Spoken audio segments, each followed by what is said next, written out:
themselves. My name is Kayla Murray. I'm the Standing Committee Chair. We do have members online. Members? Good afternoon, Chair. Can you hear me? Yes, member.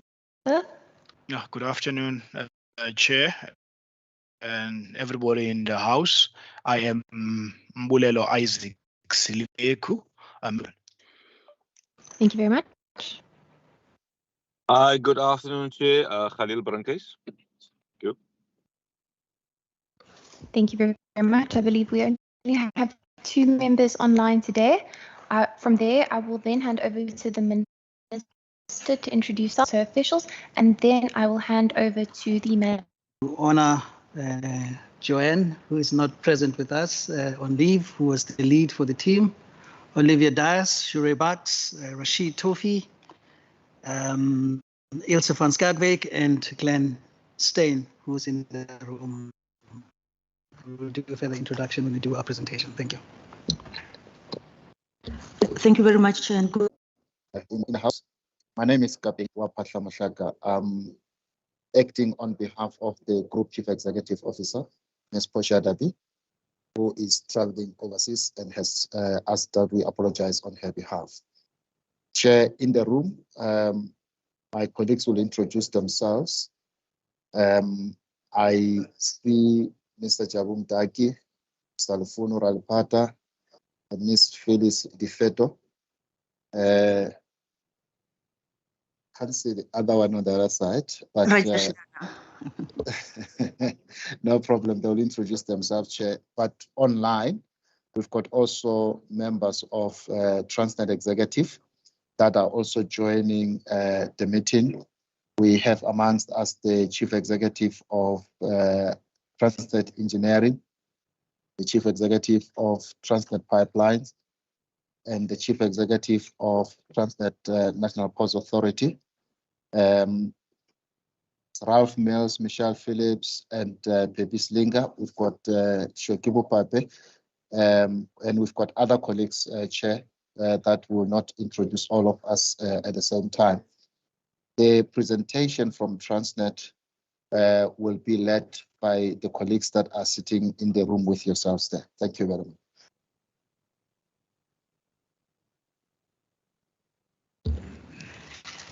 Thank you, Mr. Kape. My name is Phyllis Defito. I am the Managing Executive for the Western Region on the Transnet National Ports Authority side. Thanks. Good afternoon. My name is Jabum Dagi. I'm the Chief Executive of TPT. Afternoon. My name is Rufuno Ralpata, General Manager Corporate Services, TPT. Good afternoon, Chair. Good afternoon, members. My name is Rajesh Dana. I'm the Port Manager at the Port of Cape Town. Thank you very much. I see we have a new entrant at the back. I don't know if you'd like to introduce yourself as well.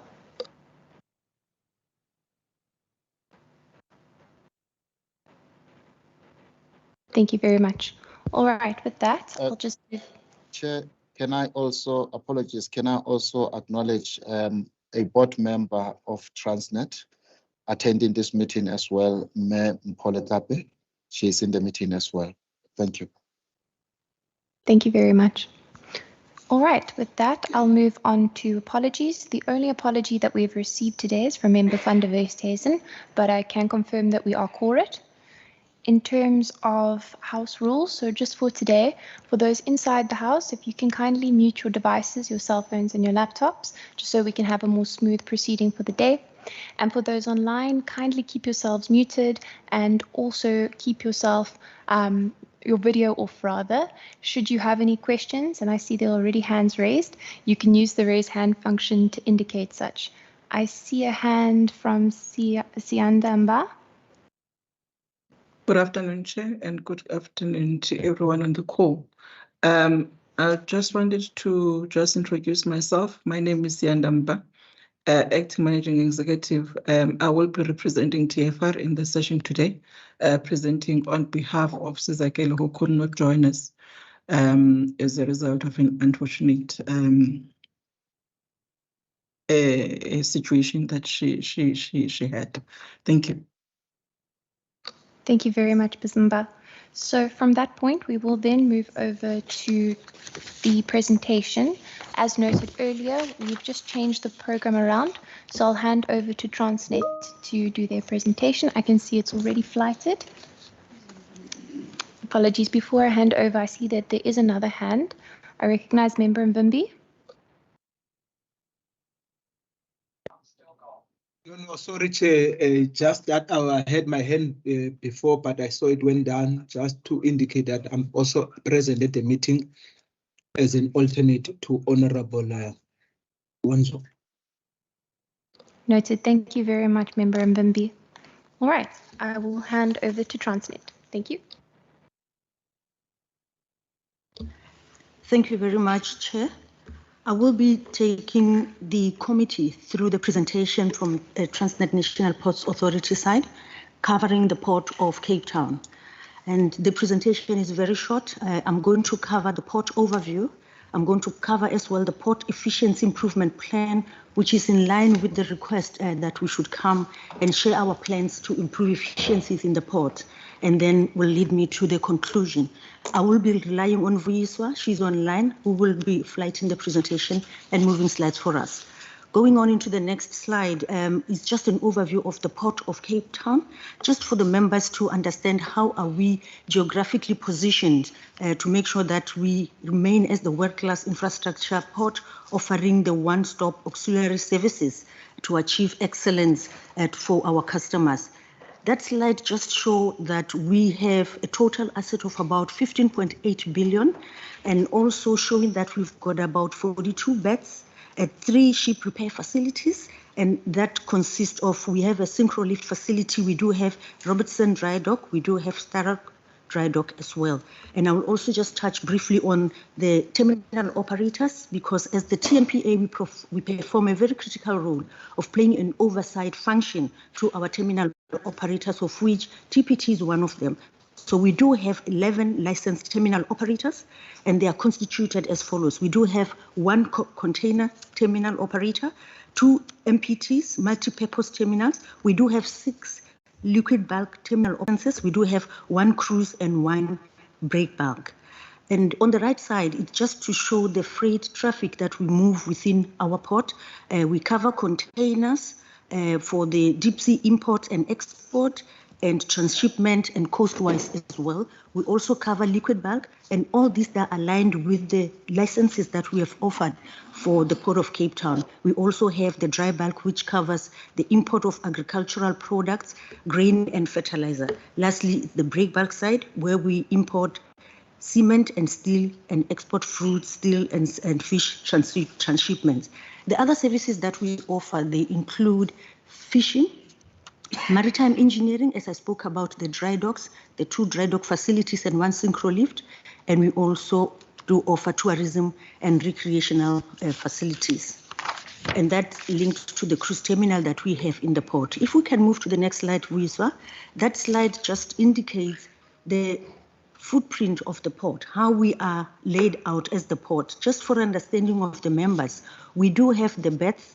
For example, if I can focus on the dry bulk capacity that we have in the port, which we are allowed to move about 2.1 million tons per year.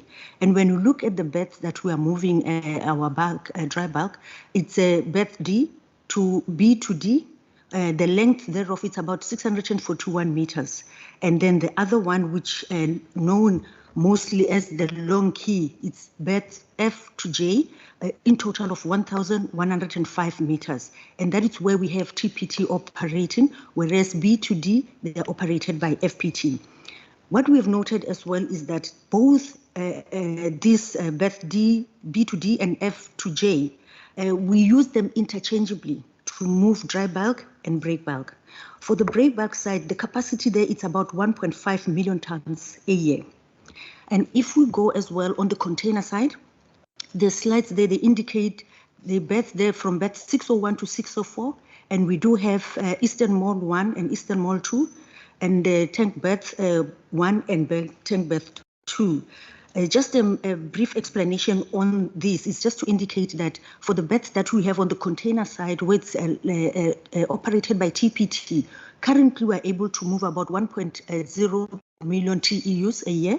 And I will share in the next slide the plans to increase that capacity to 1.4 million TEUs per annum. And also, I would love to indicate that what we have also noted with the container terminal beds is the draft, which we really have to make sure that we are deepening it further to make sure that we accommodate bigger vessels. Currently, we are at 10.7 meters to 14 meters depth of our depth in the container terminal side. Lastly, I would like to touch on the liquid bulk capacity. For those beds, we are able to cover 3.4 million kiloliters per annum.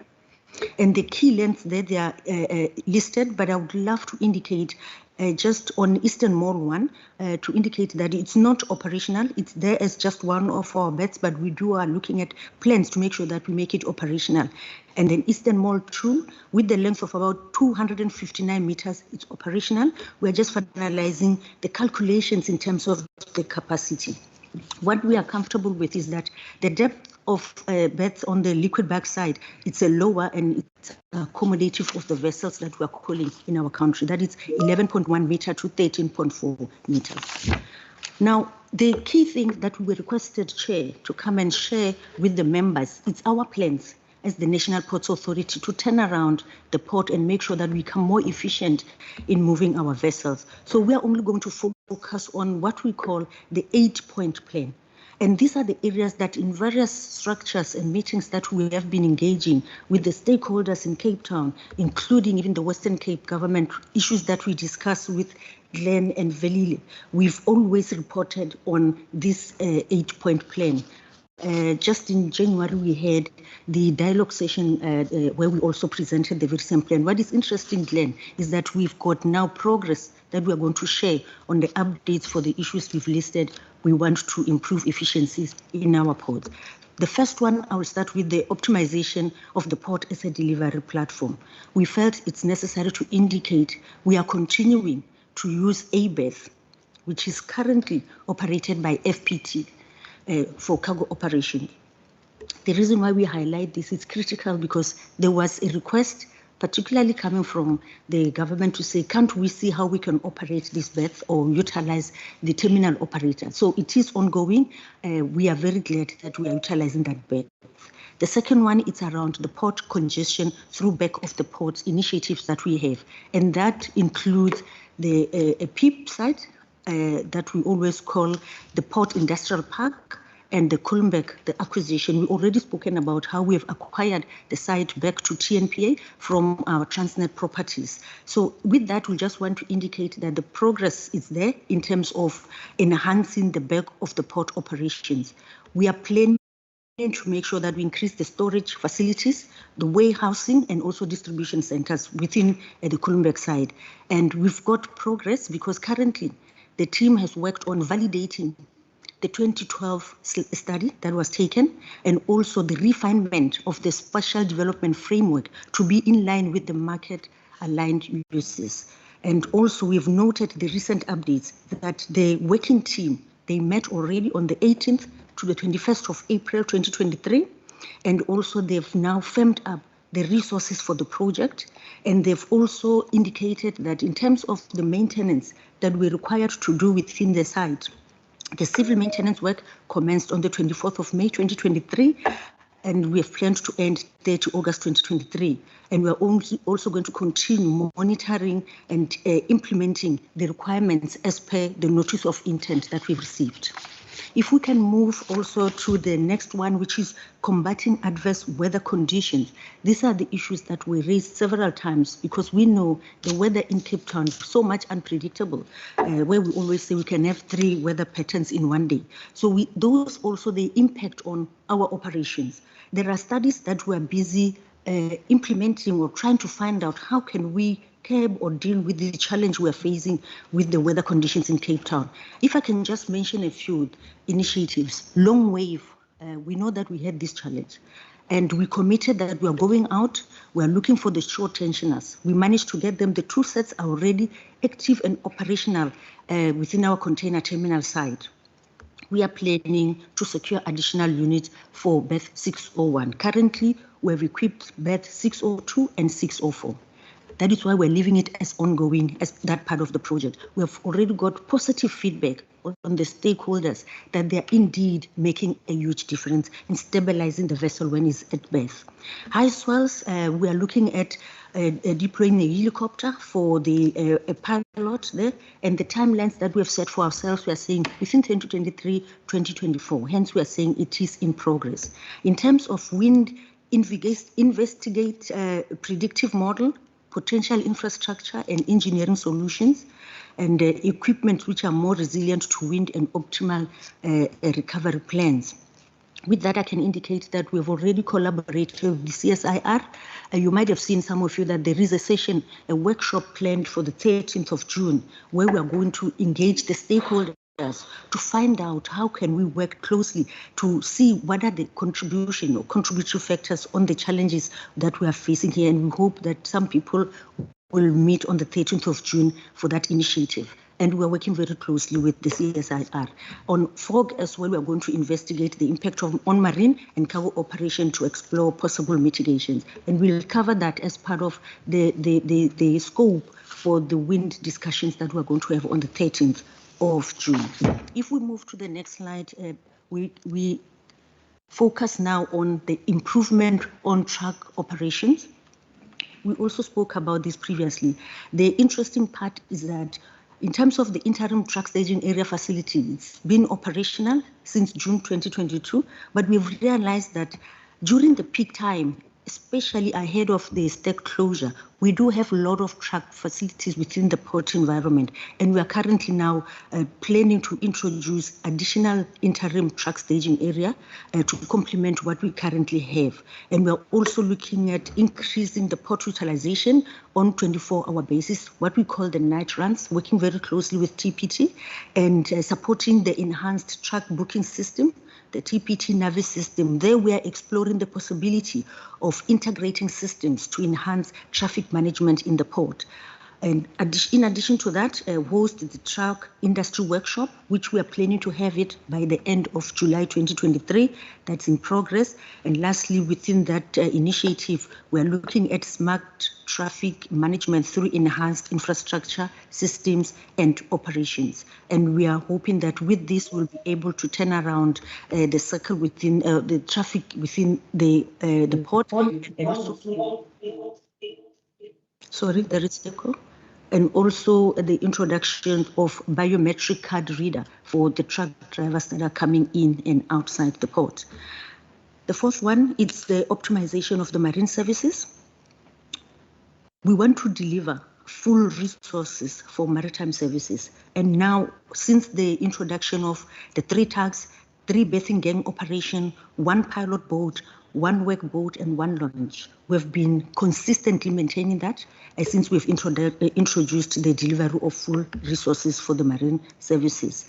In addition to that, as we play the oversight role as the TNPS, the authority, we are also monitoring the marine operation performance standards. Those are the standards that we have set to make sure that we deliver marine services on time and minimize vessel delays within the port.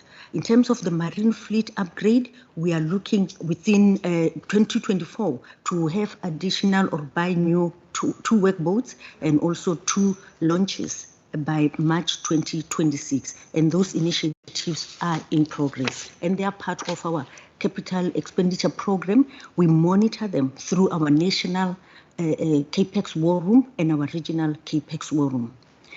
The next slide, we'll talk about the improvement of information and operations visibility. That's another initiative that we're focusing on. And this is more about communication. We've realized that most information that is available, we need to make sure that our stakeholders get to know about it. With that, we convey the information through the weekly Port of Cape Town stakeholder operations meeting, very well attended by our stakeholders. And also we do have the quarterly Port of Cape Town industry-wide operation workshops. I've seen the last time we had one on the ship repair, which took place around, if I recall, the 15th of February. Also very well attended by the stakeholders. We do have as well the SMSs, email notifications, where we inform our stakeholders on the weather, the berthing plans, and also the shipping movement in the port. TNPA dashboard report per shift. We do get that on daily basis, and I know for sure this morning, the end of the shift, an SMS could have or a WhatsApp could have come up, and all the stakeholders that are online, they do get that information, which indicates to them how was the plan, how we achieved the plan as well. And also that leads to the daily national ops meeting with customers. We have those every day, 9 o'clock, Monday to Friday. And that is where we share our plans, we share our movements, and if there are any issues that the stakeholders would love to raise, we attend to those issues immediately from the session. In addition to that, we do have ad hoc sessions with our stakeholders. For example, we had the cruise session 2022-23 wash-up and 2023-24 planning. It was attended very well by the cruise liners, the agents, because we felt that the learnings we got from this year, the season for the cruise, we need to plan better for the coming season. And as part of making sure that we engage our stakeholders, we share the information, we do plan with them as well. And from TPT as well, we sit together and make sure that those plans, they do materialize or aligned. The next one is on terminal equipment and port infrastructure. That's where now we talk about creating additional container capacity. And I've mentioned it earlier that within our container side, we do have what we call Cape Town Container Terminal Phase 2B project, to increase capacity from 1 million tons to 1.1 million TEUs, to 1.4 million TEUs. And that project includes the staking capacity, where we want to increase that staking capacity. We want to increase the capacity on rail marshalling yard from 40 to 50 wagon trains. And the last one, we want to create a permanent truck staging facility, because all along we've been talking about the interim staging facilities. So with that project, we are already on board. As we are sitting here today, I know that the SteerCo is meeting because we monitor the progress. We have to report on it and make sure we implement the deliverables as well. Just in a nutshell, when we come to the increasing of capacity for rail marshalling yard, a detailed design for the rail infrastructure upgrade, we've targeted the 30th of June 2023 to come up with that detailed design. For the truck staging facility, detailed design, we have targeted the 31st of August to have it affirmed and finalized. And with that truck staging area, we are looking at accommodating about 220 trucks destined for the Cape Town Container Terminal. And we are hoping to commence construction June 2024 and the project close out by December 2026. Lastly, on the terminal equipment, it's just to make sure that we are going to continue. Again, as part of our oversight function, we monitor the terminal operators' capital investments, their maintenance, and their refurbishment plans. And that includes TPT, a fresh produce terminal, FPT, and other terminals within the port. And just also to confirm that FBETH refurbishments have been completed. In the previous meetings, we were indicating that we are busy with those refurbishments. We're also focusing on people, because what we require to make sure we are efficient, we want well-trained, skilled employees as well. So we are about to develop a pipeline for critical skills, and that includes marine and engineering services, so that we are always adequately resourced. And we also plan or make sure that we fill critical vacancies in the port operations. We implement the TNPA incentive scheme. And this, when we reported previously, we indicated that this is just to make sure that we acknowledge the good work that the employees, they do when they meet their targets. And that's dedicated to the junior staff. So we have already implemented that. Actually, it's completed. It's one of the takeaways that I'm mentioning, that there is progress at Glen, and it's one of those initiatives that we have completed. And we'll continue to drive a culture of service excellence and customer centricity. And this is in line with the Transnet values that we've just adopted recently. Lastly, we've also have an initiative where we focus on immediate crisis management, and initiatives supporting those, they are still ongoing. But when it comes to integrated port management system, the IPMS for the port control, it is completed. We reported previously that we are going to reintroduce or re-implement the integrated port management system. That it's done, it's implemented, it's operational. It assists as we plan, book, and monitor vessel movements, and also for usage by the vessel agents and the shipping lines. Detailed monitoring of vessels at anchorage, we do that continuously and we report on it in terms of how many vessels are still at anchor and how many are destined to be moving in. We also investigate container vessels that are bypassing the port. If you may recall, there was a detailed workshop dedicated to have a discussion around this because we really don't want vessels that are bypassing our port. And then also hosting integrated operations alignment meeting ahead of each shift. We do that so that the operational teams, they are aligned in terms of what has to be done and what needs to be delivered for that particular day. And also monitor TPT recovery plan. As much as we're sitting along the table with TPT, we do monitor your recovery plan as well to make sure that whatever has been promised for us as the authority is delivered by the terminal operator. I will stop here for now, Chair. Thank you so much for the time. Thanks. Thank you very much. Thank you, Chair. Can I proceed? Just to tell myself, how much time do we have? We're currently on past, and you have until 3 o'clock. Was that right? Is it 2 o'clock? Presentation. All right. You're essentially allocated 35 minutes, and we've been going for about half an hour, so I'd say about another 15 to 20 minutes. Okay. Thank you. Yeah, if I may then proceed on behalf of TPT, the items that I'll be touching on is the long-term strategy for the Cape Town terminals, the weather challenges, improvement to date, the status in terms of the improvement initiatives,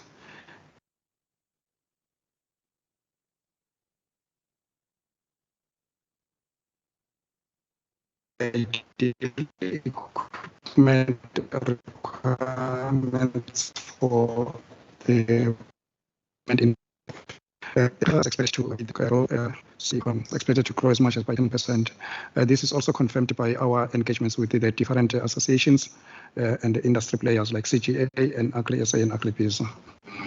With that in mind, our strategy for Cape Town is that we want to create an agricultural hub in Cape Town, both the city as well as in MPT. MPT that we can be able to convert that to be a hub to import and export the grains.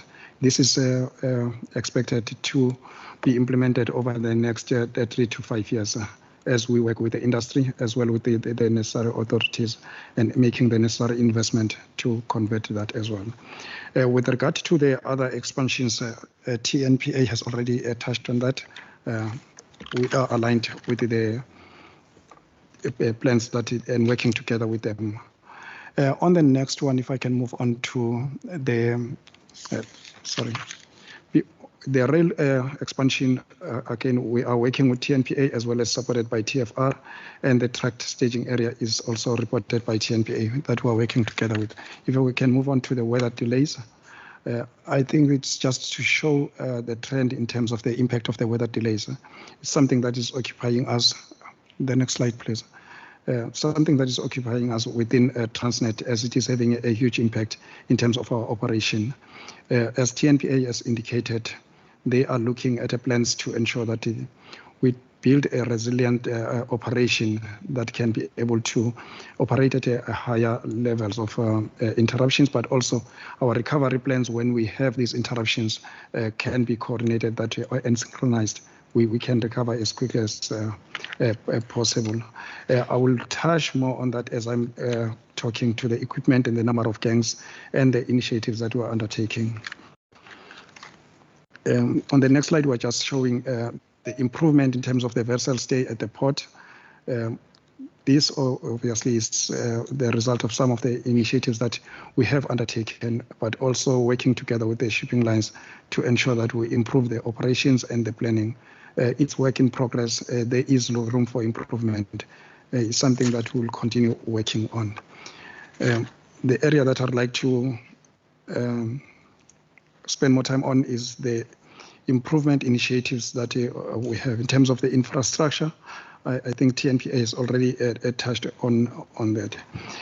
People within MPT, we are in the process of implementing a 4-shift system, moving away from the 3-shift system that is going to be helping us with regard to fatigue, the absenteeism, as well as to improve the productivity in general. We are looking at improving the skills levels of the staff, multi-skilling, so that we can have a personnel that can be able to operate multiple machines. That also then helps with the flexibility of the existing staff. We've got incentive in place that to motivate the employees. Unfortunately, at this stage, it is not yielding the necessary fruit because of some of the challenges that we have, but it's something that we're working so that we can be enable the terminal to start performing to the level that the employees can be able to start and the incentives. We have been able to do this successfully in other terminals, and there is a focus within our department or our organization to ensure that we assist City and the other Cape Town terminals to also perform and be aligned with that.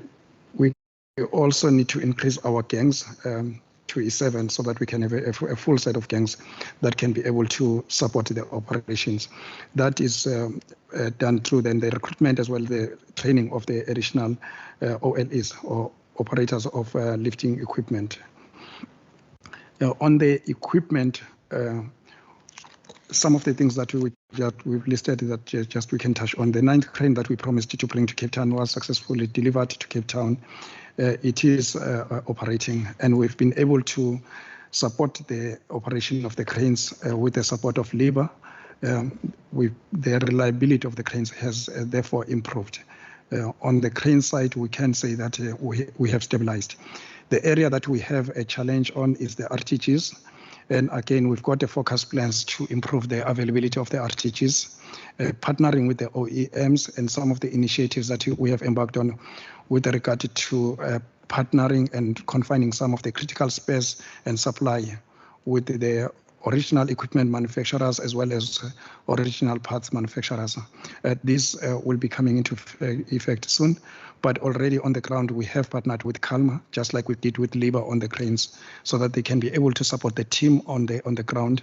We've allocated 5 RTGs that they'll be working on, refurbish them and hand them over to operations, and then continue with the support of their running equipment. The same with the haulers. We've been able to complement the haulers that the team has, some of them coming from NCT, but also we've got a focused program to ensure that we improve the reliability and the availability of the haulers that we've got on the ground. The mobile harbor crane that was already delivered to MPT, and that has helped us to improve the crane density in terms of the MPT's consent, that we have now 3 cranes that we are able to utilize. As I've indicated, we are in the process of concluding the contracts and in terms of the supply of the spares with the OEMs as well as the OPMs. Another important initiative that we've undertaken is the long-term OEM partnership. The RFP for that has closed. We are in the process where we're about to start the evaluation. This is important because it allows us to standardize on the equipment that we are going to have in the ports, number 1. Number 2, we are also going to have a long-term maintenance support and technical support with the OEMs. The current challenge that we've got at the moment is that we have the over-the-counter relationship with the OEMs, whereby we buy equipment, they supply it, but they do not invest in the country to have the technical skills and the support that will require. What we are going to have with this OEM partnership is that they will then be developing the technical skills within the country instead of us, for example, waiting for engineers from Ireland to come and support them here. They will also be keeping some of the space, critical space, either in consignment or with us. That way, we are able to have spares readily available for the services of the equipment as well as for the breakdowns if should we be having any. Our intention is that we move away from the firefighting mode that we are in at the moment, that we have a planned maintenance.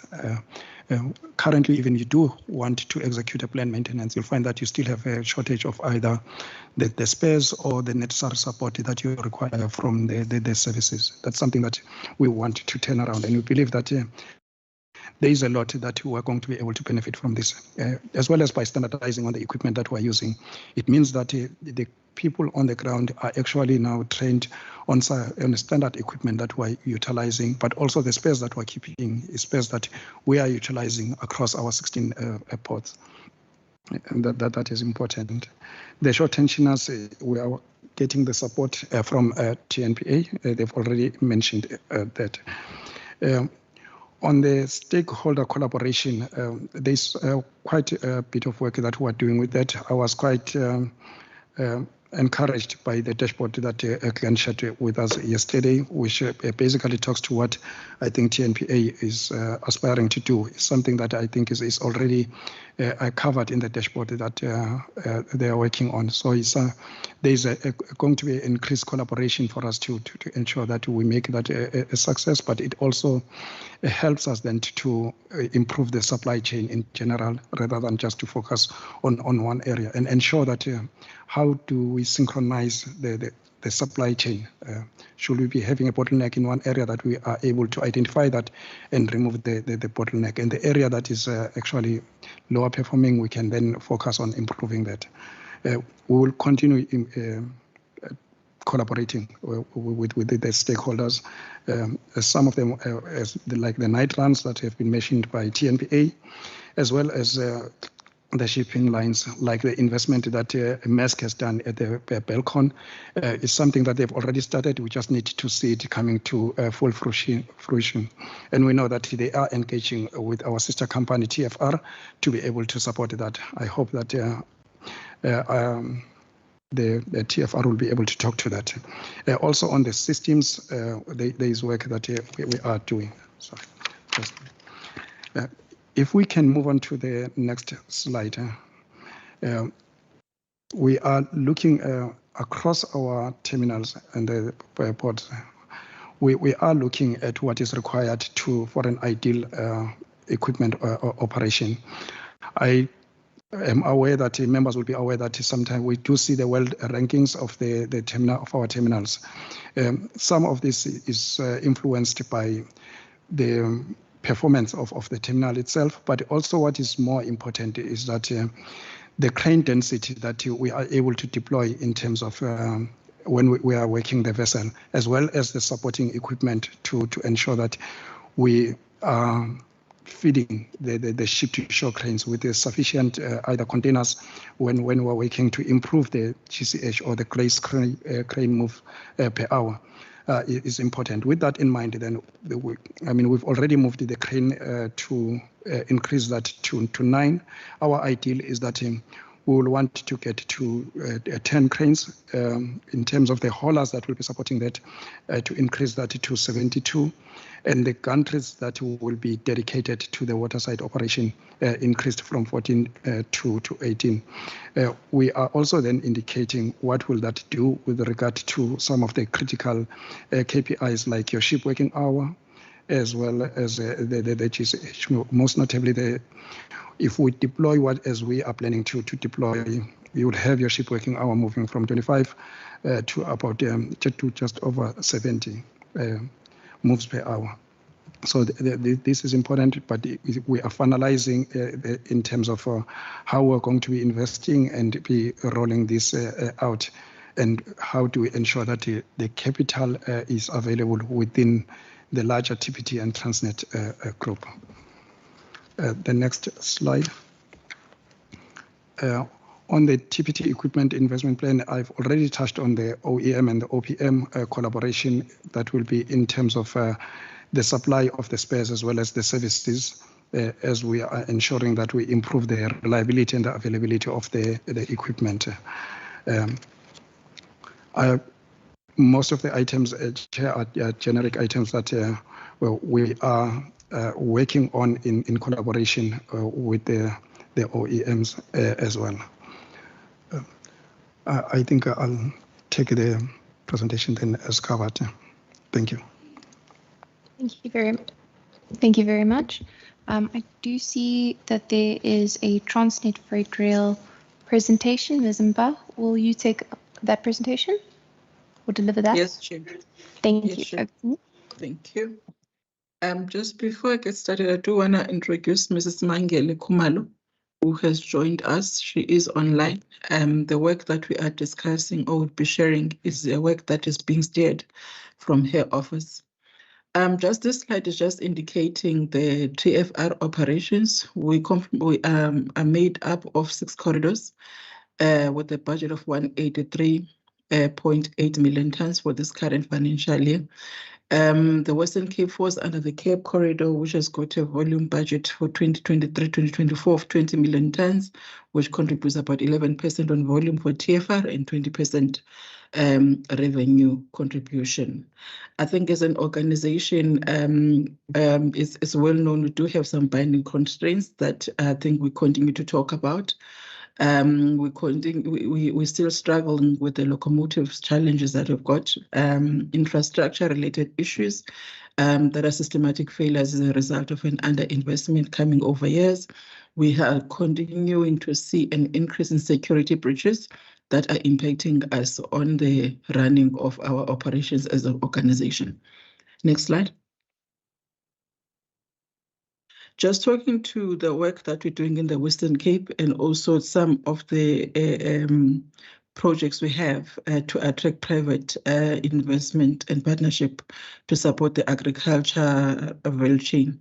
We are looking at optimizing or looking at the 2 areas, that is terminals as well as the branch lines. We've got 2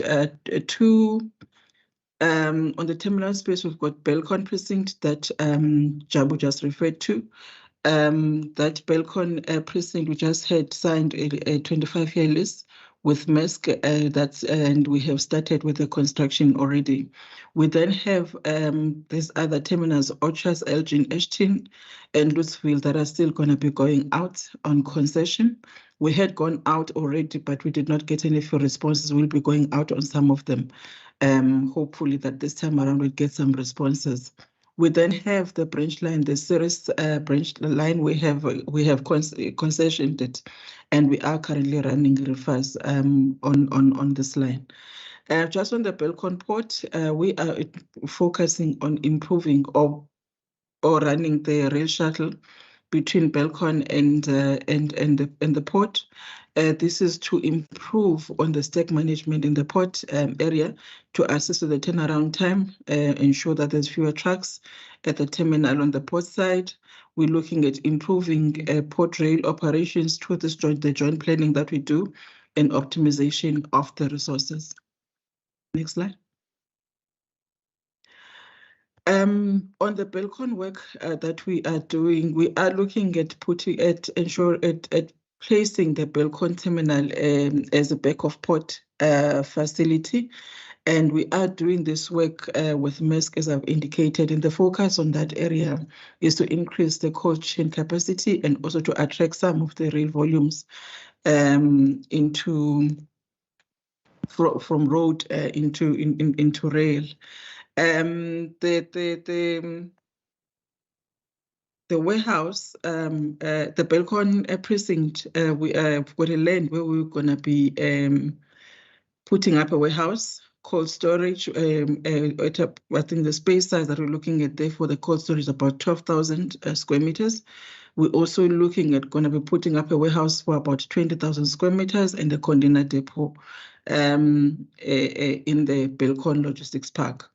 We are developing, there are dedicated areas that you will see on the presentation that there are 2 areas that are highlighted in red. Those areas where we're going to be putting up a staging area to just ensure that for trucks, so that we can then manage and ensure that we don't decongest the Robert Sobukwe. We are also working with the municipality to construct an additional access road from Castle Flay for ease of traffic. That work has already commenced.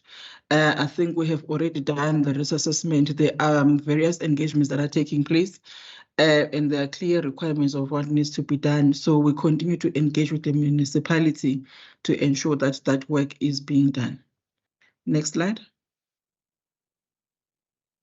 Just on the investment that we are going to be doing in the next 5 years in the Western Cape area, we are going to be looking on the rail side to do some rail replacement for about 9 kilometers, sleeper replacement. This is just to ensure that we reduce the risk of rail fatigue.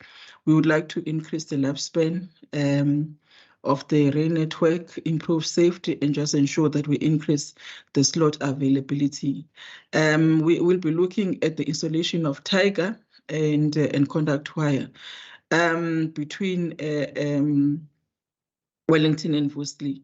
The replacement there is to just ensure that we move away from the current wires that we're using, where we find a lot of theft, and moving to a wire that does not have any value. So we're looking at reducing the theft of the overhead wires there.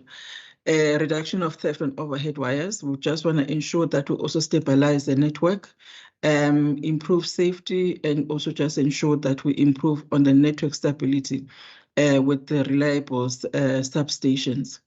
We're also going to be doing some signal improvement, where we're going to be restoring some of the vandalized equipment, ensure that we've got some backup supplies, monitoring system, and safeguard. These are some of the things that we had in the past, but I think as a result of the increase in theft, we're finding ourselves having to go and reinvest in these areas.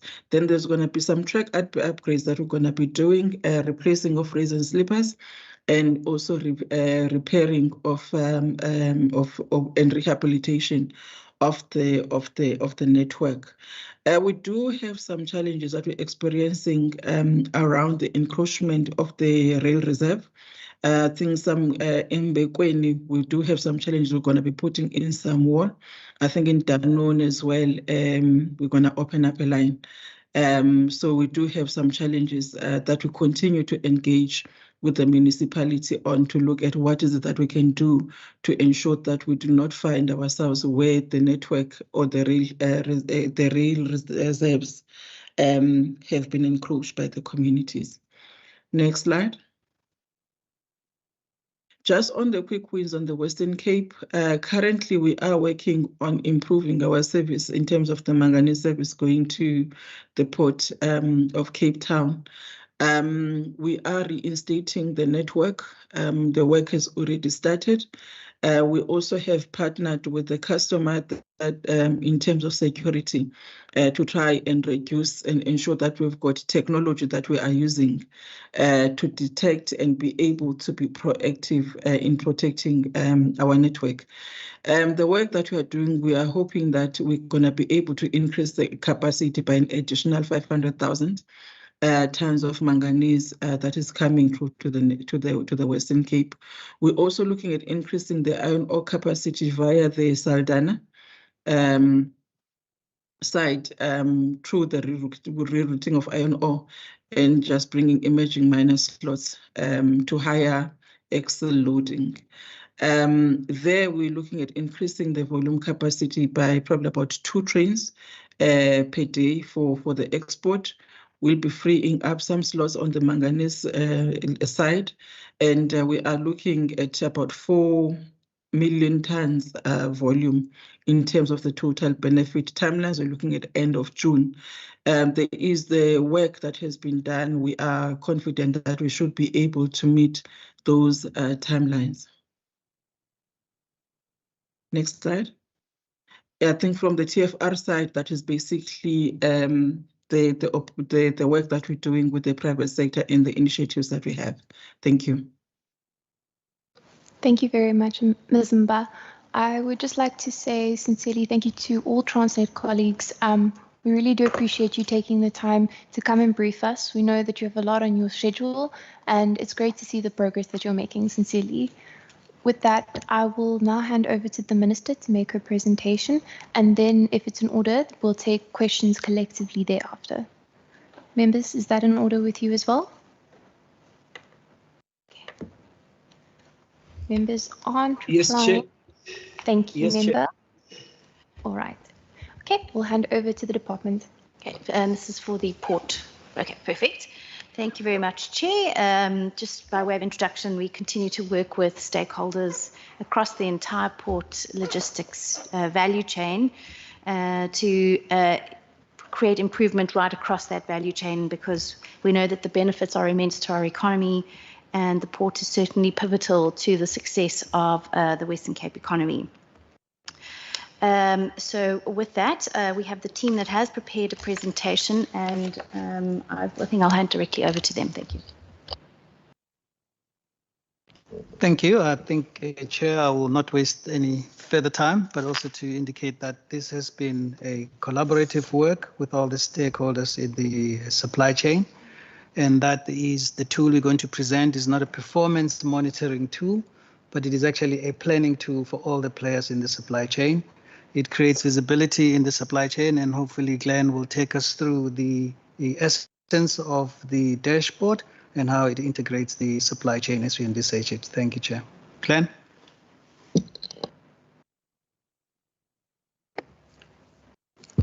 Thanks, Bilili. I'm wondering if I should flash or if the presentation that we sent will be screened. I'll just hand over to Ms. Adam. Thank you. We will request that it be flighted. Thank Just you. give us a moment. Am I able to connect?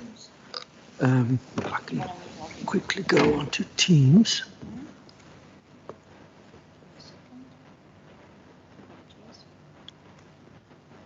Apologies, Chair.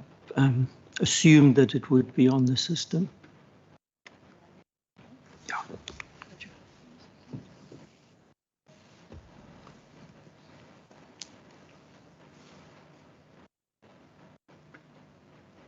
Just Yeah.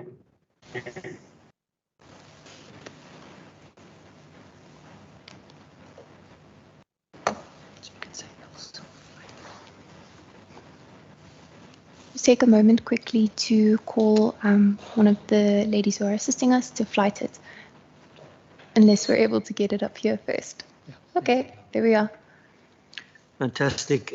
Chair, honourable members, colleagues, if you will allow me to acknowledge the really dynamic leadership from Minister Wenger. She's brought such a almost a charm to the work in the Port of Cape Town, I think.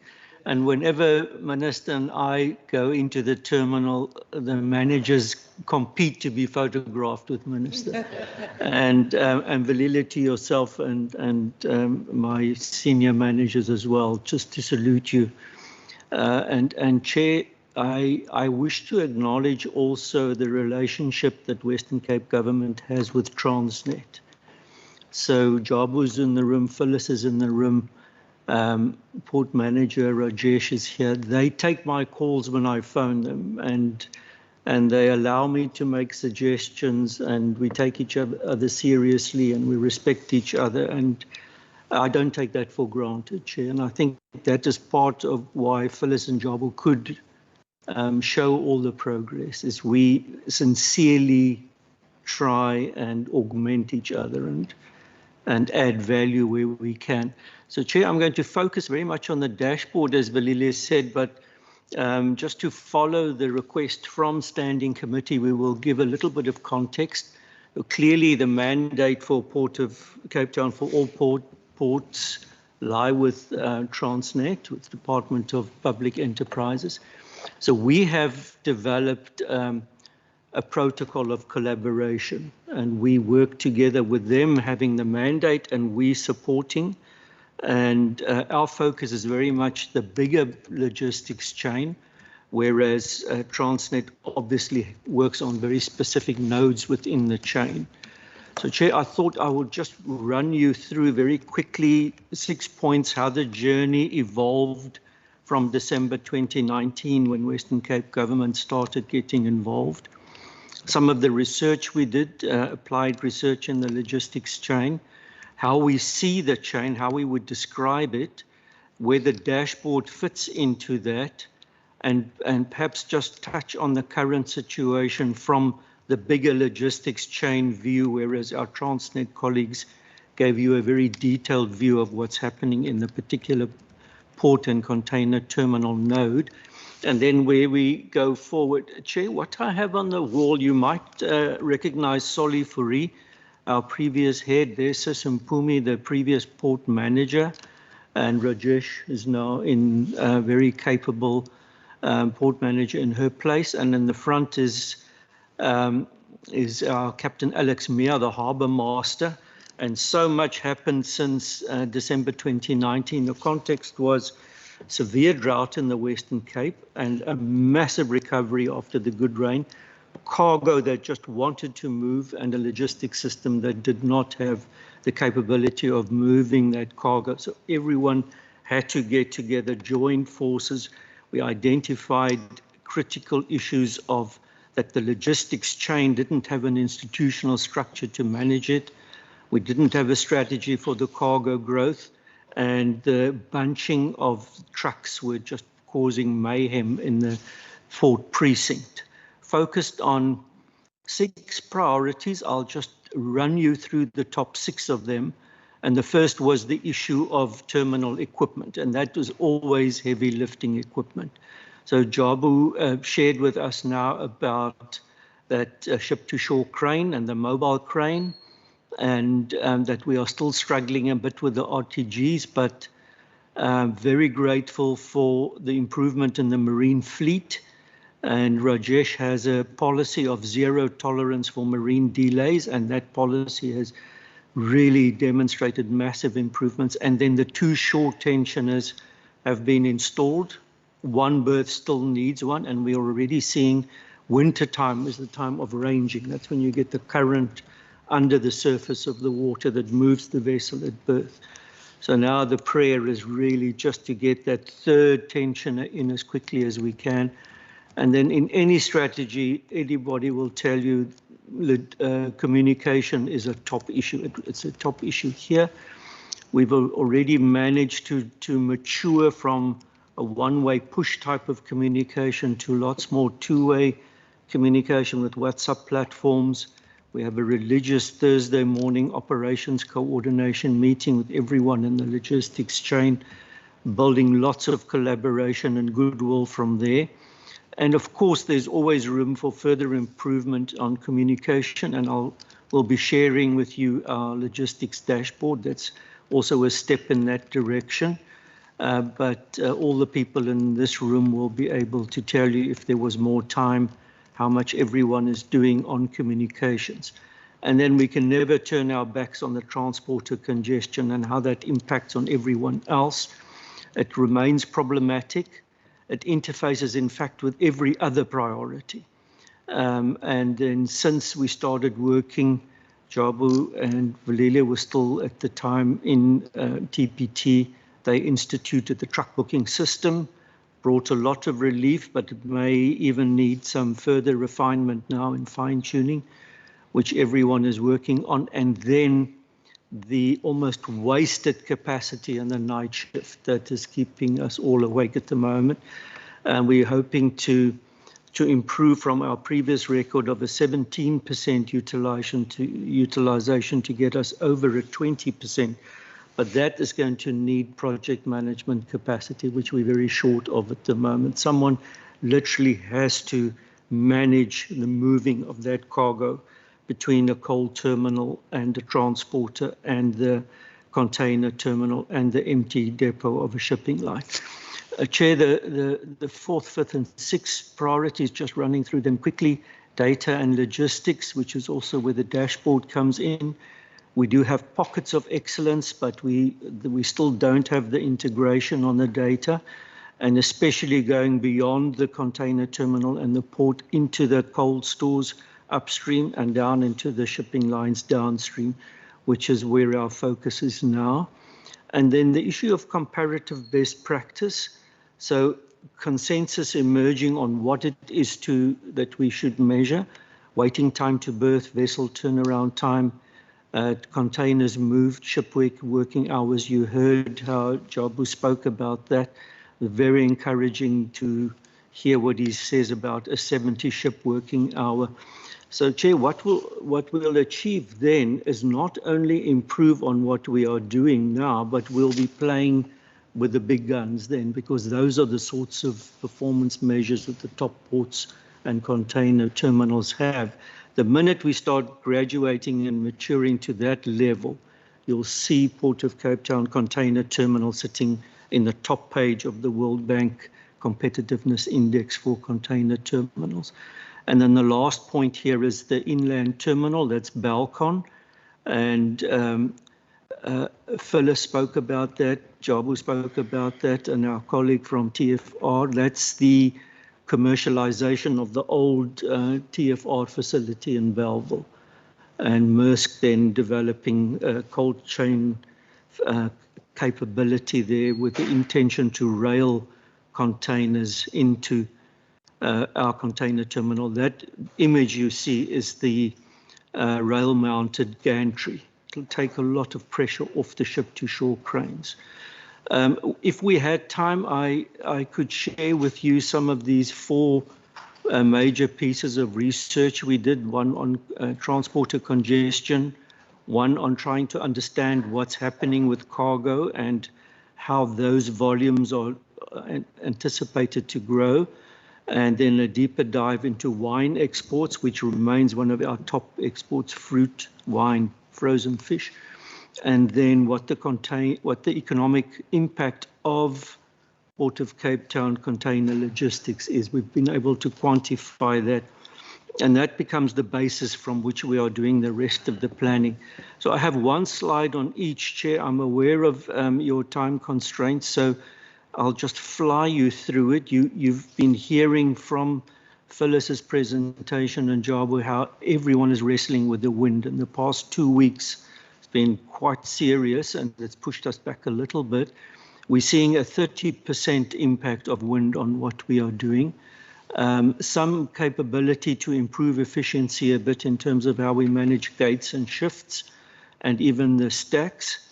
But then there's that big remaining 57, 58%, and that's what we believe we can address these equipment issues and the staff productivity issues and even integrated cargo planning. That's how we're going to get on top of that 57%. So the recommendations, some of them were implemented, the truck booking system, but it does need a bit further optimization. We are beginning to work very closely with City Metro to help us with the traffic management outside the port gates, and even some of the driver behavior leaves much to be desired. And then those low-hanging fruit issues, how we just manage a matter as simple as a shift change. And Njabu was saying moving to a 4-shift system is already going to assist with that. And then further improving our planning and communications. Chair, you might be interested in this slide. It gives us a sense of how cargo is going to grow 26% over the next 5 years and what the impact in different months will be. So your bars are your cargo by type. The brown in the bar is the very perishable cargo. Those are your table grapes, for example. They have to move within a day of getting into stack. There's just no maneuvering space around that. And unfortunately, you'll see the browns are most when the wind is the highest. That's the dotted line. So we have a very good sense of how much disruption we're going to get in which month. And that is compelling us to do the work that Phyllis says they'll start planning on the 13th of June with the meteorological analysis. The idea is, how do we manage container terminals taking account of weather?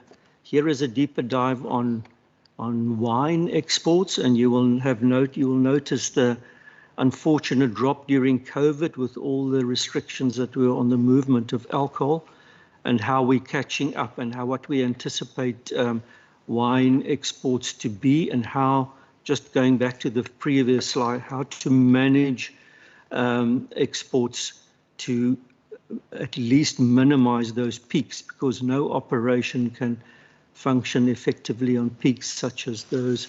Chair, you'll be interested in this slide. So our sense is about a 70 72 billion impact of the container logistics chain in Port of Cape Town. It's go right up to the origin of the cargo and right down to the destination of the cargo. We're talking about almost 9% of the provincial economy touches, or the container logistics chain touches 9% of the economy. It can grow by 26% potentially, and it can create another 20,000 jobs, but then we will need this collaboration that everyone was speaking about. That can achieve a high growth scenario and take the economy just from the logistics chain to a 75 billion turnover. Chair, this slide would almost deserve more time than what we have today, but I thought I would just share with you how we're looking at the logistics chain from an exporter side on the farm, whether it's fresh fruit or wine, to a pack house, and then waiting for an empty container from a shipping line depot, and then moving to a Transnet facility, which is either the Balcon facility or in the terminal, and then obviously being managed by TNPA as well, and then onto a vessel with the reverse on the import side. And our thinking in the G4J strategy, that's the next presentation, how we manage economic growth almost from the opposite end, because the causation runs in both directions. So creating a logistics capability from which to create jobs and grow the economy. How all of this is supported by transporters, and that we developed the logistics dashboard to manage the interfaces between these nodes. The umbrella being several national government departments, DPE, even Department of Finance, Department of Transport, our ports regulator, the flank being ourselves and the provincial government with agriculture too, next to DDAT, and increasingly mobility, taking cargo from road to rail, and then the platform being all our local governments. And if you look at our logistics chain, it's not just the metro, it goes deep into Cape Winelands, it goes deep into West Coast. And then on the right flank, our industry associations and how we build communication, and with our freight forwarders, our trucker associations, our chambers of business. And then the focus from a DDAT perspective is how we take this entire logistics chain to a next level as a strategy for promoting economic growth and development. And clearly you'll see how important Transnet is within this chain. So the dashboard we developed, Chair, it will also probably deserves a bit more time. On the left, you'll see what is essentially the table of contents, running from an overview into weather impacts, into traffic incidents. So it would show you who is at berth at the moment in the terminal, in the little picture at the bottom, which is a satellite image.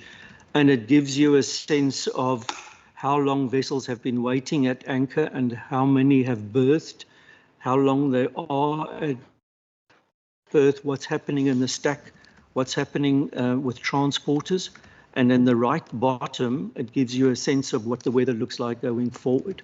And we found this to be incredibly accurate. When we have a sense of over 30 knots on a particular day, you can go and see on that day what the challenges in the terminal are. So why the dashboard? It gives us that transparent view of the whole logistics chain and assists us very quickly to identify and manage a bottleneck. It's real time, it's updated every 30 minutes. It's one of our priorities. It's a prototype that we customized for Cape Town from a test version we saw for Durban. And for now, users are giving free access via the DDAT subscription.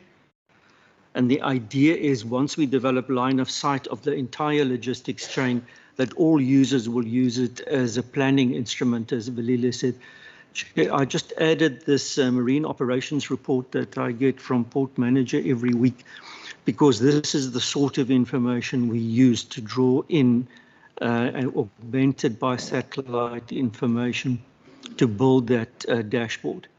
So if we sum up the current situation, citrus exports have started, and thank God everything is running very well for now, and thank everyone who's working on it. Waiting time to birth has improved. We were more than 6 days in March, and we're down to 2 days, getting very close to competitive best practice.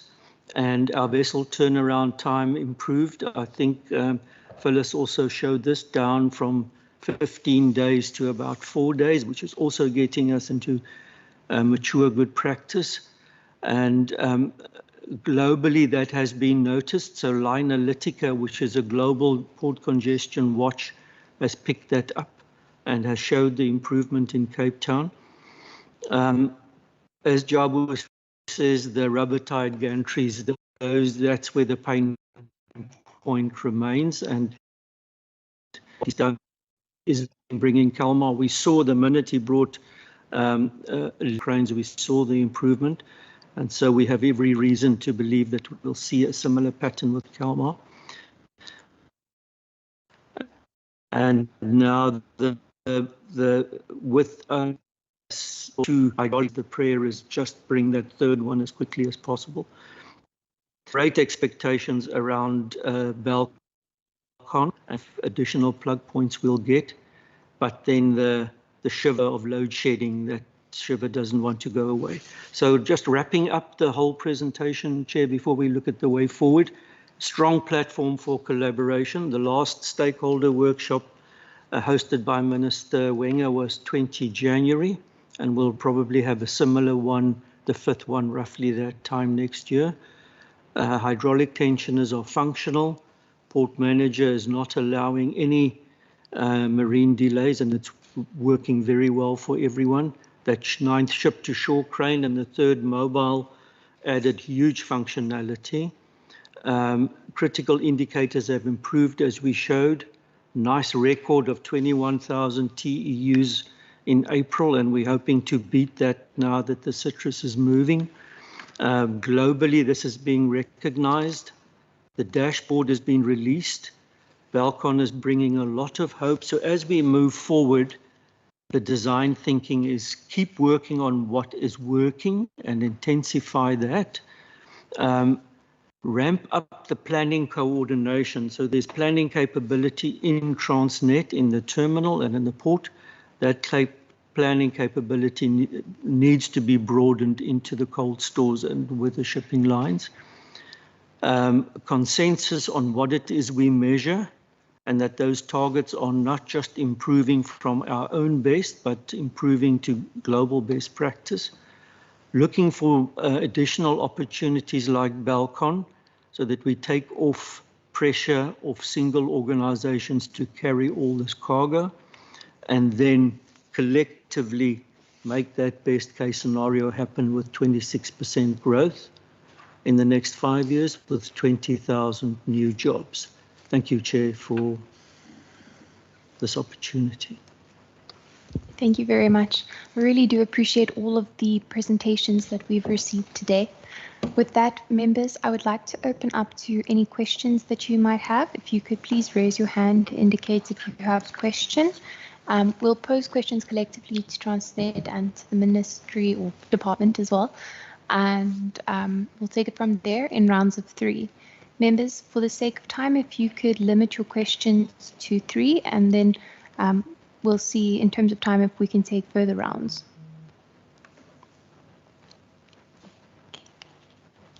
I see Member Mvimbi, and then Member Seleko. Chairperson, can you hear me?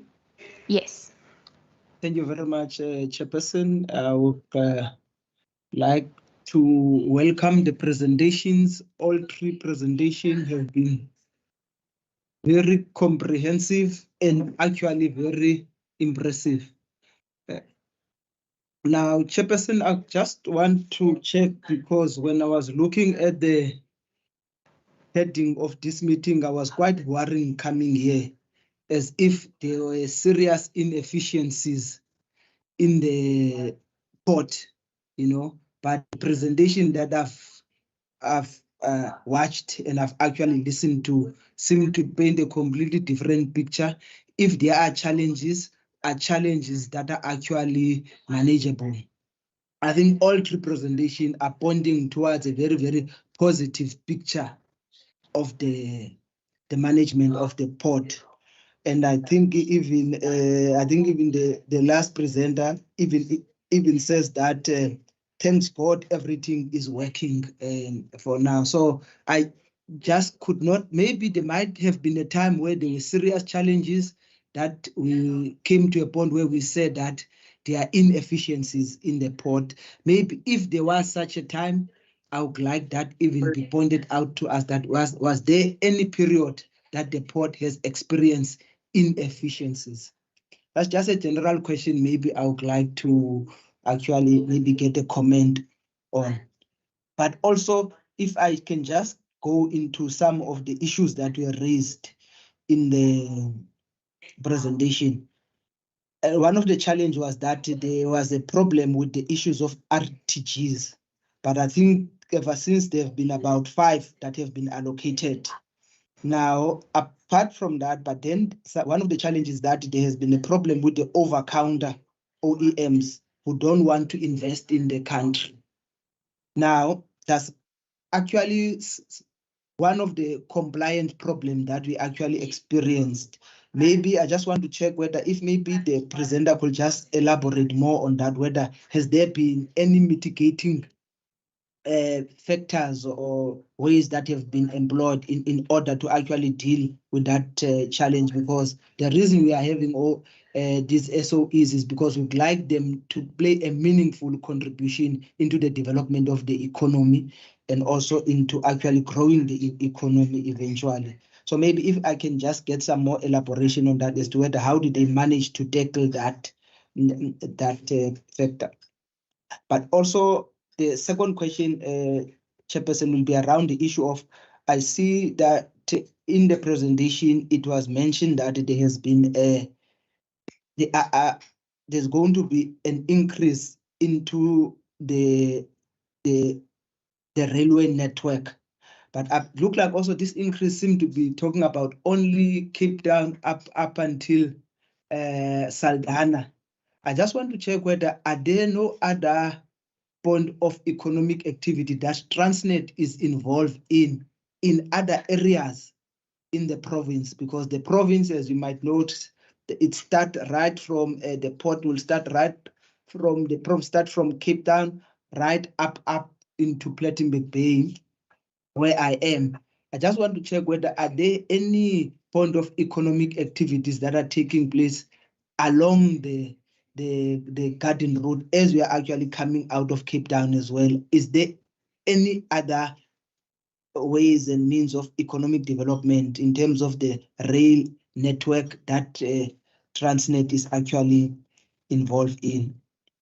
I think I'm going to stop there for now, Chairperson. Thank you very much, Member. Member Seleko, I saw your hand go up and down. I just want to check, did you have a question? Good afternoon, Chair. Good afternoon. Yeah, Chair, thank you very much. Let me welcome the presentations and also echo what Member Mvimbi has been saying, and also want to convey my afternoon greetings to the Minister. I omitted to greet her. Good afternoon, Minister. Honorable Chair, there is just a few questions of clarity that I would want to pose. Firstly, in terms of the first presentation, there has been a talk about critical skills and the filling of critical positions. One would want to know that, knowingly that the country has a shortage of skill, would they say that the particular critical skills that they are in the process of filling, would they say that they also do they form part of the skills that are short in the country, or will they be able to fill these critical skills with people that are competent and with people that are fit for purpose in doing what is expected for them? That is my first question. And secondly, in terms of the second presentation, Chair, I have noticed that in terms of the improvement initiatives, the improvement initiatives, the majority of them are only specified or fires being in progress, would they be willing to give us more detail in terms of all these improvement initiatives that are currently in progress? When are they actually looking at closing them and making sure that they are completed, so that we have an idea at least by when they be able to meet all these improvements, since they are also in progress and it's a majority of the improvement indicators that has been shared with us. And thirdly, Chair, one would want to know in terms of the security issues that one reads about, in the media everywhere, that there's a lot of vandalism, in terms of what is happening with Transnet, equipment and infrastructure. One would want to know how much are they actually spending on dealing, with issues of vandalism, and how are they, trying to mitigate and make sure that whatever is spent in terms of security is actually adding value to what is been done, and that they don't spend money, whereas they can actually, use the money, making, using it better instead of always, paying for securities. And, because there's a lot of, corruption that we have seen, about, being outsourced. And, we talk about extortion. There's a lot of things. I would just want to pose those few questions of clarity, Chair. Thank you very much. Thank you very much, Member. I think that was 6 questions, but we'll let it slide for this round. I have a few questions myself I'd like to ask before I hand over to Minister and to Transnet as well. My first question is, and perhaps I've missed it in the detail, but I would have liked a bit more information around anchorage times, berth occupancy and utilization, container dwell times and loading rates. So perhaps I could write that to you because I know it's quite detailed, and get the information there. Then another question was, in terms of the port being at capacity, what involvement has there been with the private sector? What engagement has there been with the private sector in that regard? And then thirdly, I'm quite interested in the shipping routes that you have. And I noted, I think it was Mr. Mdaki's presentation, that the second largest area of exports was the Middle East and Asia. The third largest was EU. I'm assuming the first was the USA. And what areas might there be to increase those exports, or rather to expand the shipping routes? Let me put it like that. All right, those are my questions. Thank you. I'll hand over. Thank you very much, Chair. And to Honorable Vimpi and Honorable Sileko, thank you very much for those positive words around the presentation. Lot of effort and working together with the stakeholders and, as I've mentioned, the teams within the Western Cape government to make sure that we are aligned on the issues that were raised in the previous meetings. I will be answering some of the questions. Where I have left, I'm with Rajesh and we are with Jagu as well and Lufuno. They can also add where I have left some of the questions and comments that we need to comment on. Let me start with the question around the critical skills. And I'm starting with this one, Chair, leaving the comment of Wimpy to you around a general question, because according to him, he didn't pick up any inefficiencies, and why the title for the meeting today is to address the inefficiencies. So I'm leaving it particularly to you, Chair, and probably the Minister as well, but I will deal with the critical skill issue that is covered in our TNPA presentation. Indeed, we are referring to them as critical, and the issue there was about optimization of the marine services. Honorable Seloko, if you can indicate that the environment within the authority is a very specialized and a very unique maritime environment, to an extent that for us to be able to sail and dock the vessels, need certain skills that are so critical and unique to the environment. I can give you an example where we talk about the skippers, the pilots, the movement of the tugs. We need people that are trained to do that. And when we say we need critical skills, we also have tailor-made training for those skills to be materialized.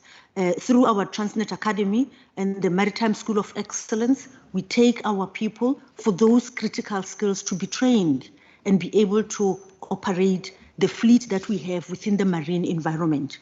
So definitely I'm aligned with you when you say there is a shortage overall within the country, but here we are speaking particularly marine-related skills for the fleet that we have in marine, the helicopters that we talk about, the tugs that we talk about, the workboats that we refer to, and those are the skills that we are referring to. And in terms of recruiting them, as I said, a tailor-made training program, it's offered, and then they will go for that and have the exposure where they have to do practicals and they come back and implement. As we say, just yesterday with Rajesh, we were approving for a team of skippers to go for our training for 6 weeks, already employed by the organization, but we have to advance their skill in that line. Hopefully I've touched to some extent, Honorable Seleke, on the question that you have raised. I will also move forward and just briefly talk about the improvement initiatives that are in progress and indicating that, as I've indicated at the beginning of the presentation, we do have various forums where we discuss the improvement or the need for improvement within the Port of Cape Town. And from there, you find that issues are being raised, and then we'll come and account or explain how far, what progress we've made since the last session. And you might have heard as well from Glenn when he was mentioning the annual dialogue that we had in January led by the minister. So it's from there that we also identify things that will come up and report on. And they also direct the ports on things that have been picked up by the stakeholders that we need to work on. So in terms of those that are in progress, some of them, they won't be closed just, with one action. We've tried when we prepared the presentation to also indicate the timelines where we have the exact timelines. I can give an example. Under the optimization of marine services, marine fleet upgrade that we spoke about, the 2 workboats, we said at least by March 2024, and the 2 launches, we said by March 2026. Hence, it's still reflecting there as in progress. Hosting the truck industry workshop, we've also indicated we want to have it by the end of July 2023. Hence, we've listed it as in progress. In terms of the reduction of the truck terminal inflow, it's a project that we've just initiated when we've seen that the one that we've operationalized in June 2022 achieved maximum benefits. And we felt that it's better to identify another side so that we deal with these trucks that are coming in, especially ahead of a step closure. And we are still working on that, identifying the site and making sure that we move on it. We'll just left it as in progress, and we'll have, as soon as we finalize and firm up the initiative, we'll have the exact date. The other one that is in progress, the creation of additional container capacity, the container terminal phase 2B project. I've indicated there in terms of the stack capacity, we said the detailed design, we're looking at either the 31st of August 2023 to make sure that we've got that detailed design. In terms of the increase in capacity for rail marshalling yard, I've mentioned as well, although it's not in the presentation, I do understand, but I've mentioned that we are looking at finalizing the scope, detailed design by 31st August 2023, and also in terms of the truck staging area and the commencement of the construction being June 2024 and the project closeout being December 2026. In a nutshell, I think for those in progress, I will cover them as such. Move on to some of the questions that we asked. With regard to the inefficiencies that have been mentioned, I think it's important to note that we are always working together with the stakeholders to try and improve our operations. So, like we've indicated, when we have the inclement weather, it is critical that we are able to recover as quickly as possible. When we have a shortage of equipment, it is important that we also then collaborate with either the shipping lines or the stakeholders on how we plan, and the haulers, the truckers that were able to survive and go through that period. So it is work in progress.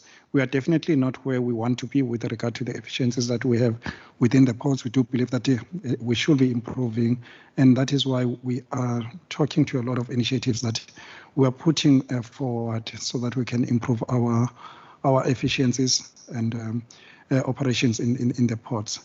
On the RTGs and the other equipment that we discussed, and the long-term partnership that we are talking about with the OEMs. What we're saying when we are talking about the over-the-counter relationship is basically saying that we want to have a partnership that extends beyond just a point of sale, so that even after they have, we've bought the equipment, they can then establish themselves in the country and invest in skills and resources that will support the equipment that we've purchased. So that's why, hence the long-term OEM. It's not necessarily saying that they were refusing to invest, but once you standardize on the equipment that you are purchasing from the OEMs, it will make it possible to say that they need to be present here so that they can support the equipment. You know, it's sustainable growth that you are talking about.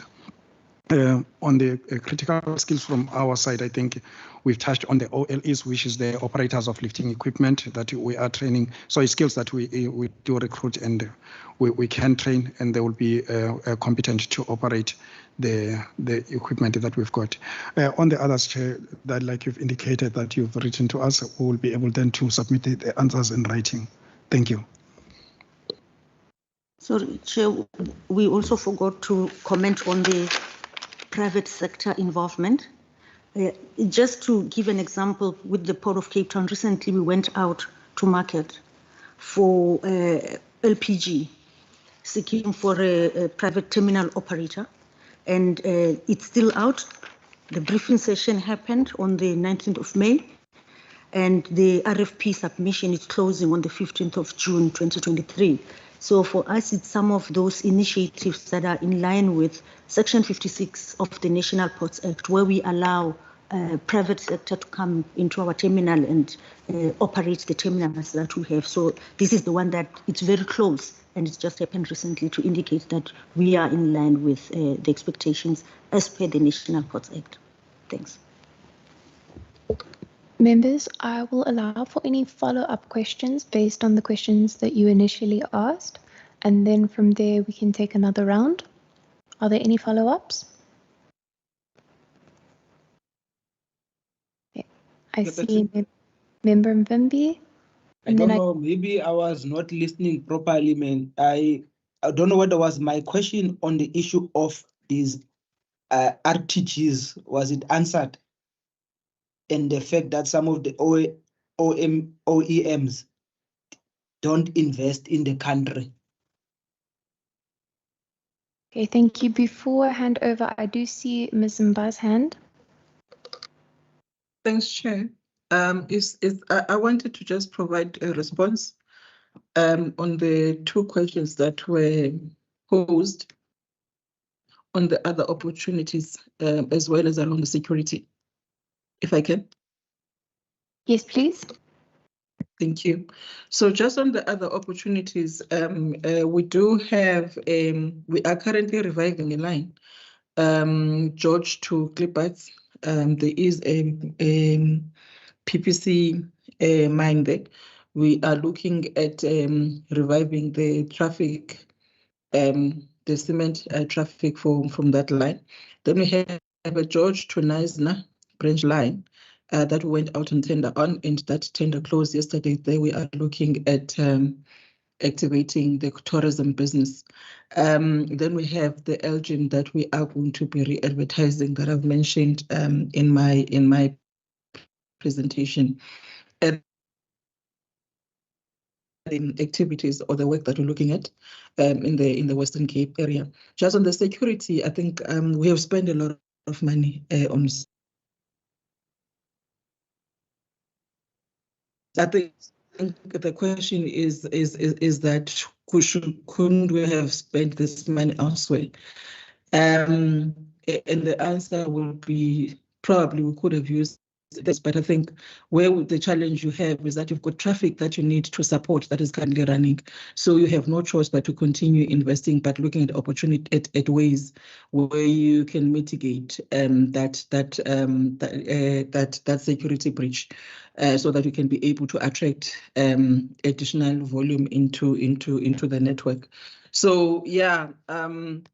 As soon as we can stabilize the network-related issues, we then should be able to bring additional volume, and we are looking at using technology to support us on that. Thank you.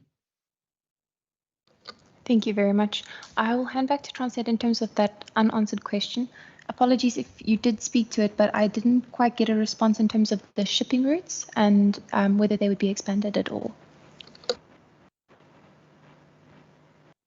Thanks, Chair, and thanks, Honourable Member. In terms of the RTGs, what we are saying is that we do not have an ideal RTGs that are required. One. Two, we do not have the required reliability that is required for us to handle the volumes that we have. Yes, we're doing well currently, but we don't have the redundancy such that whenever we have got an interruption, either by weather or one breakdown, then it has a ripple effect. So what we are saying is that we have awarded to one OEM to be able to handle the 5 RTGs, such that once those are sorted out, then it will give us a little bit in terms of the redundancy. Even though in terms of the plan, we still need to acquire more, even in terms of our plan, I think 24, 25, we're going to acquire more RTGs so that we can build. And there was one slide where we're talking about the ideal requirement. And you can see there that we're far behind in terms of the RTG. If we need to hit the numbers that are world standard, we then need to invest more of those RTGs. When it comes to OEM, when we talk about the over-the-counter, it was difficult for them to invest because they sell it to us. Then we would need to go through the normal processes of that are required for a public entity like ours. And therefore, it is not guaranteed for them that if there is a maintenance that is required or parts that is required, they will get that. They would have to tender from time to time. With the OEM, what will change is that it's a long-term plan, which is 7 years. Once they sell it to us, then we've got a maintenance plan like in a car. Then we know that for the next 7 years, they will maintain. Therefore, it would mean that it will necessitate for them to invest and build some skills local and build some plant local so that whenever there's a breakdown or a challenge with the equipment that they've given us, they're able to fix it within the required time, because in terms of the contract, we will have those world class that if we have a breakdown within a certain period, it should be fixed. So that's what we mean, that this will then tie them to invest and to be able to stay for longer, rather than where we are. We would have to wait for a certain parts to be shipped or to come to our country via the flights, and then that is stealing in terms of our time, because we work 24 hours and we need to move those volumes and keep and maintain those into efficiency. Thanks. Yeah, thank you. In terms of the shipping routes, I will request that we come back to you with the right one, because normally it will be my GM commercial that works with that together with the industry. I'm not in a position to be able to answer that at the moment. Thank you. No problem. We'll send that in writing then. All right, members, are there any additional questions? Just give them a moment. I see no further questions from the members, but if you'll indulge me, I just have two. My first is to DDAT. On the dashboard, I wanted to ask, who is the dashboard visible to? When was it launched? And also, how often is it updated? Who takes that task? Then back to Transnet.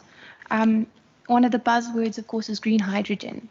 And I see that you are doing a lot of development within the Port of Cape Town. To what extent are you capacitating the port to transport green hydrogen? And if not at Cape Town, are there any other ports nearby, like, for example, Saldanha or Mossel Bay, that you might be looking into? Thank you. Maybe if I could start and then ask Glenn to give you the specifics. Maybe we should emphasize that the dashboard at this stage is in development, so it is a pilot. And we've just designed it up to this point to be in the port and just outside the port. Glenn indicated in his presentation that we're planning to roll it out further out into the value chain, depots, packing houses, up to the farm, so that we can have a view, what I call from farm to fork, the entire supply chain. So we have given access to a few people who are mainly high users so that they can play with the tool, give us feedback so we can further refine it. We're also using this dashboard at this stage to interface with all key players in the supply chain who are important. So for now, we're talking to the key stakeholders that we've been talking to since 2019. There's an opportunity to further engage with other state organs, as Glenn showed in his massive slides, SARS, Port Health, Custom and Excise, because it has massive opportunity for integration. IPMS, you heard TNPA talk about IPMS, so massive opportunity, but we need to manage how we roll it out, because apart from just the design, there's a whole infrastructure that's needed to support the rollout. So we'd like to crawl first before we can run with the system, but Glenn can give you the specifics on who's been given access. Thank you, Chair. Yes, and thank you, Valida. That's exactly right. So, Chair, we've given access to approximately 20 subscribers or users now with the request that they give us feedback. So the idea is that DDAT has paid for the development of the dashboard, and DDAT has paid the subscription fee for firstly for the development during 2022, and now for a live subscription for 2023. It's updated every half hour, although some of the information may take slightly longer, some even more recent. So we feed off satellites, for example, so we can see exact vessel movements when it happens, or even truck movements. And then all the comments that we'll be getting in the next few weeks will become the terms of reference for us to appoint the developers to do the next stage upgrade in this year, still this calendar year. And the intention would be that the developer would then strengthen their own infrastructure, with the point Valila made, their own server, so that all users in the logistics chain can take their own subscription at an affordable rate from 24 onwards. Thank you, Chair. Could we just give an idea of the kind of range of users? Yeah. So for now, I've given it to representatives of Cape Chamber, because they, in a way, manage all the importers for us. From DDAT, our focus is very much on the exporter side. I've given it to representatives of the exporters themselves. I've given it to, obviously, to Transnet and all the different operating divisions. We work very closely together. And we've given it to freight forwarders. And just this last week, I've been talking with the cold store managers. So that's part of the developing upstream.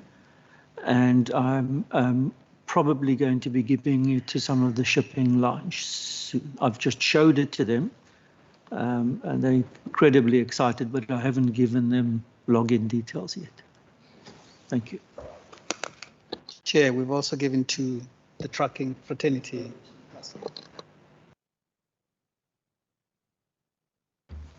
Thank you very much, Chair. Just to comment on the green hydrogen question, maybe a brief background to indicate that we work a complementary port system. And I know that you specifically spoke about the Port of Cape Town. We know that we do have other ports like Port of Saldanha, Mossel Bay within the region. And with the manner in which we looked at our strategy going forward to complement all the other ports, our chief executive made sure that there was an initiative where sector specialists are appointed in the organization, focusing, for example, on oil and gas, mining, minerals, agriculture. So they've got a consolidated, a clear picture of how the complementarity will be done within the port system on a different cargo or different initiatives. So the suggestion and request humbly will be, we can either have a session separately just to give you more on the background around how are we channeling that, including green hydrogen, rather than just specifically talk about the Port of Cape Town today. And I think the sector specialists are very well versed in coming up with that and sharing with That would be fantastic. We'd be very happy to have you back. I'm speaking on behalf of my members, but I hope that they feel the same way too. I recognize Member America. Did you have a question as well? Yes, Chairperson, thank you, and good afternoon, Chairperson. And the question that I have may have been addressed previously, but forgive me if I am repetitive in my questioning. Chairperson, I'd like to know, in terms of comparatively speaking, the efficiencies in the Cape Town port vis-a-vis the one in Durban, where would we locate our level of efficiencies? And secondly, Chairperson, seeing that... Apologies, Member America. Just one moment. Member Mvimbi, I see that you are unmuted. Thank you. Member America, continue. Thank you, Chairperson. Secondly, Chairperson, seeing that specialized skills and capabilities are being employed to make the Port of Cape Town operationally efficient, what strategies are in place to attract and retain the kind of skilled personnel that is required to ensure long-term operational efficiencies? And thirdly, Chairperson, for Transnet also, to what extent have they considered or considering the application of artificial intelligence to enhance and make Port of Cape Town more efficient? Thank you, Chairperson. Thank you very much, Member. Member, I am a bit concerned about time, but perhaps I can ask if Transnet can give a high-level response to your questions, and if there's anything outstanding that we can perhaps add to resolutions that they respond to your questions in writing, so we can indulge that question. And then from there, members, I would like to propose just a 5-minute break so that we can clear our minds and then go into G4J thereafter. Okay, thank you very much. Thank you, Chairperson. Thank you, Member. Over to Transnet. Thanks, Chair. In terms of Durban, Cape Town, Durban is relatively performing better compared to Cape Town, but that also goes back to the issues of equipment. It's better equipped compared to Cape Town, and also the reliability there is a little bit higher than the Cape Town. So we did a study on cargo handling time. Pier 2 in Durban reduced by 8%, as well as Pier 1 reduced by 10%, but Cape Town was, it just remained stable, wouldn't meet the target. But we know what is causing that in terms of what we need to do in terms of increasing reliability and creating that redundancy. When it comes to artificial intelligence, yes, we are looking at that, looking at the issues of sensors. It's not only artificial intelligence, we're looking also at Internet of Things and other digital technologies that we're looking at. Perhaps what we are also looking at together with TNPA is the issue of the connectivity, that some of the technologies then will be limited by the connectivity, but there's LTE network that together with Huawei, TNPA as deploying. So we've done some proof of concept in Cape Town. We're currently doing one in Durban. And in addition, going forward, I think we will have to look at a number of proof of concept and then start to deploy that. But at this stage, what we're also looking together with our group is also to look at the issue of network that then is required, particularly in the operation, to be able to support that, because for TPT, we need those technologies for the equipment. But one good thing is that with the OEM strategy that we're talking about, the 7 years, technology will be part of the package, that the tools that they will be giving us will come with some of the technology, and what would be required from our side is to ensure that we've got infrastructure in terms of ICT to support that.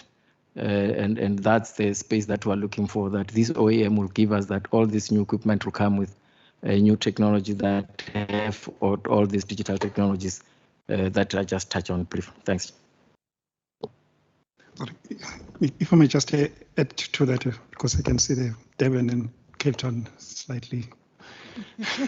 I just want to give, so that is the impact of the delays that in terms of inclement weather. I think that what we are seeing in Cape Town, we're not seeing in other regions. And if you need to recover from that, then you need to be able to deploy, maximum equipment and maximum gangs for you to be able to recover from it, which is not something that we are experiencing in the other terminals. Hence our focus in terms of supporting Cape Town with the equipment as well as the support that it requires. Over and above, I think the short-term initiatives that we have undertaken, we are exploring, which is quite at an advanced stage with one of the shipping liners, leasing some of the RTGs that they've indicated might be available in the third quarter of this year. So if that is successful, we will be having about 4 RTGs that will be able to deploy to Cape Town. They've come back to us and indicated that they might even a little bit more, up to 6.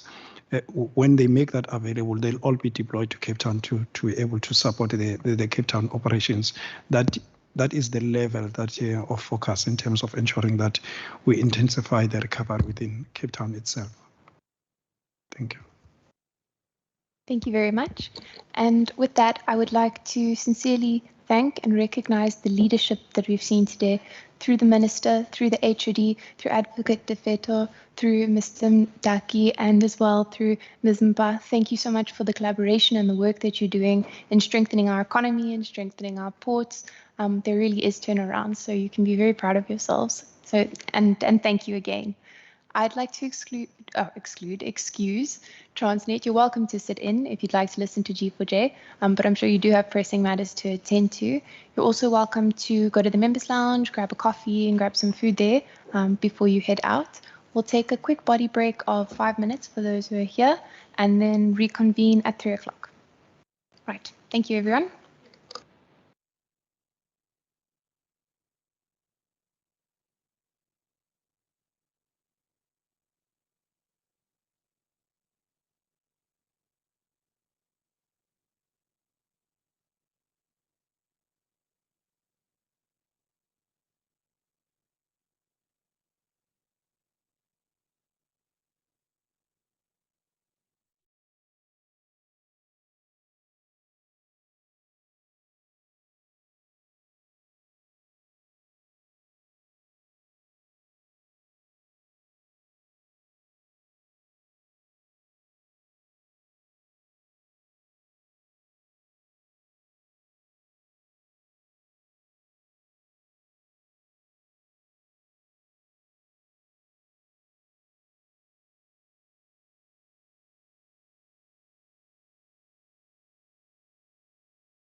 the much anticipated Growth for Jobs plan, or G for J, and its implementation, and I'll hand over to the Minister. Thank you very much, Chair.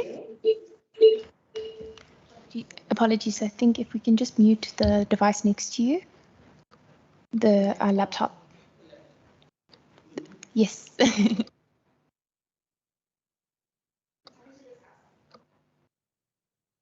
Should we try again? There we go. Good afternoon, Chair, and to the members of the Standing Committee again. We are absolutely delighted to be able to present the new Growth for Jobs strategy to the committee. And thank you for the opportunity to be able to present this bold new economic growth plan to you all. It is an ambitious plan which sets out to achieve R1 trillion jobs-rich, inclusive, sustainable, diverse and resilient provincial economy that's growing between 4 and 6% in real terms by 2035, creating hundreds of thousands of new jobs with the aim of lifting people out of poverty.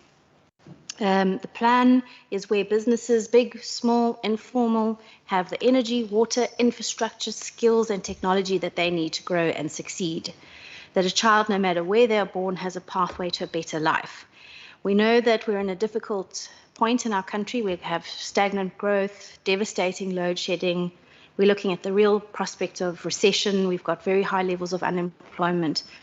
So you might ask, is it realistic for us to have a 4 to 6% growth vision and breakout economic growth? But we know that we have everything that we need to succeed. We just have to get the fundamentals of growth right. And we have to be ambitious in order to achieve it. We have to have the courage to adapt and reform to make the right choices. So what makes the strategy different? The first is that it's sector agnostic. It doesn't start with a few sectors in mind and as a point of departure like previous plans have. Instead, it aims to be a bit like the rising tide that lifts all boats through economic growth. So we're looking at the factors of production that enable private sector growth and job creation. So we have essentially 7 priority areas, which we will talk to in the presentations, but those revolve around exports. So it's very fitting to have a presentation from the port today, investment in the economy, energy, of course, water, the connected economy, technology and innovation, and then, of course, skills and employability. Another unique element of the strategy is the timeline. It's a much longer term vision and plan than previous economic development plans that we've had. And finally, a key differentiator is the transversality of it. So today, although we are only presenting the strategy today, we will not be presenting the implementation plan or the specific projects that will give life to the strategy. We just really want to share with the committee that it is a transversal strategy led by the Department of Economic Development and requires work across departments in the economics cluster. And we have a plan to make sure that we can realize that. We also realize that change requires a vision and action towards it. So yes, we absolutely do believe that we can realize a better future for our province and our country if we work towards it with determination. Before I hand over, I'd just like to thank the department. It's been a lot of long hours, a lot of consultation, a lot of thinking, a lot of debating, a lot of homework has gone into this plan to make sure that it's credible, that all of the targets are well researched, and what we presented today is really the culmination of that in this Growth for Jobs strategy. So a huge thank you to every member in this department that put in those very long hours in developing it. So HOD Dube, perhaps you'd like to build on that before we go to the presentation? I'd like to build that, but I also would like to turn to the Minister and say thank you very much for having led the team, encouraged the team, stretched the team. We went into this work hoping we'll have 18 months to develop a good, well thought through strategy. And we were told this is too big an ambition. It requires an ambitious response. And the Minister has really encouraged and worked with us through very long hours, long debates, deep consultation, but never perfect. But we'll continue to use the strategy It's an agile document as we proceed in the next 15 years. If circumstances change, it is built in such a way that it can pivot to whichever way the economy goes. And I think that's the strength of this strategy. So I want to thank Minister for having been the lead. We are really encouraged by your support. But more importantly, it is a strategy that has been developed with in-house resources. And that's really with the support by the external sector, but really been driven from internally. And I want to thank the team.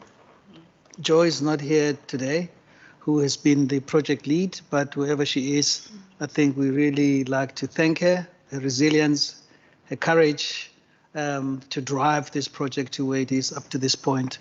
And the rest of the department, that's where the part of this thing as well has been the ability to just help us unearth the talent we didn't know we had.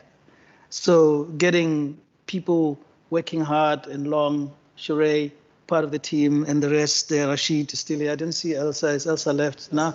Yes, but everyone in the department has really put in the hours. And demonstration of that is that she will be driving, Olivia will be doing the presentation, so that to make sure that the strategy lives beyond me, a 62-year-old, and that it can still find life beyond the 2035. Thank you. Over to you, Olivia. Thank you, everybody. Thank you, Chairperson and committee. If you don't mind letting Sheree Bucks into the meeting, because he needs the online meeting so he can flight the presentation. Thank you. Thank you for that introduction, Minister and HOD.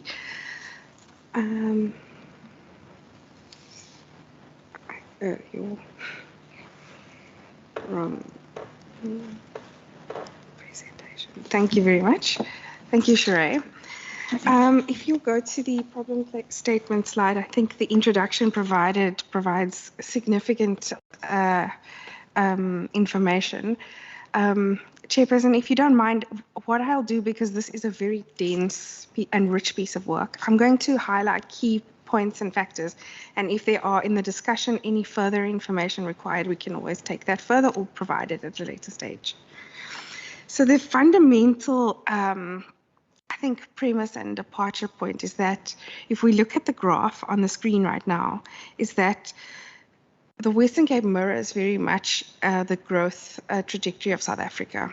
And at the growth rate that we currently have, we are unable to absorb the new entrants into the market around employment and jobs. So we are unable to, we will continue to have a high unemployment rate if we continue on this trajectory. Growth of jobs is really about breaking out of this trajectory so that we can have opportunities for growth for businesses, and in so doing absorb more jobs in the economy.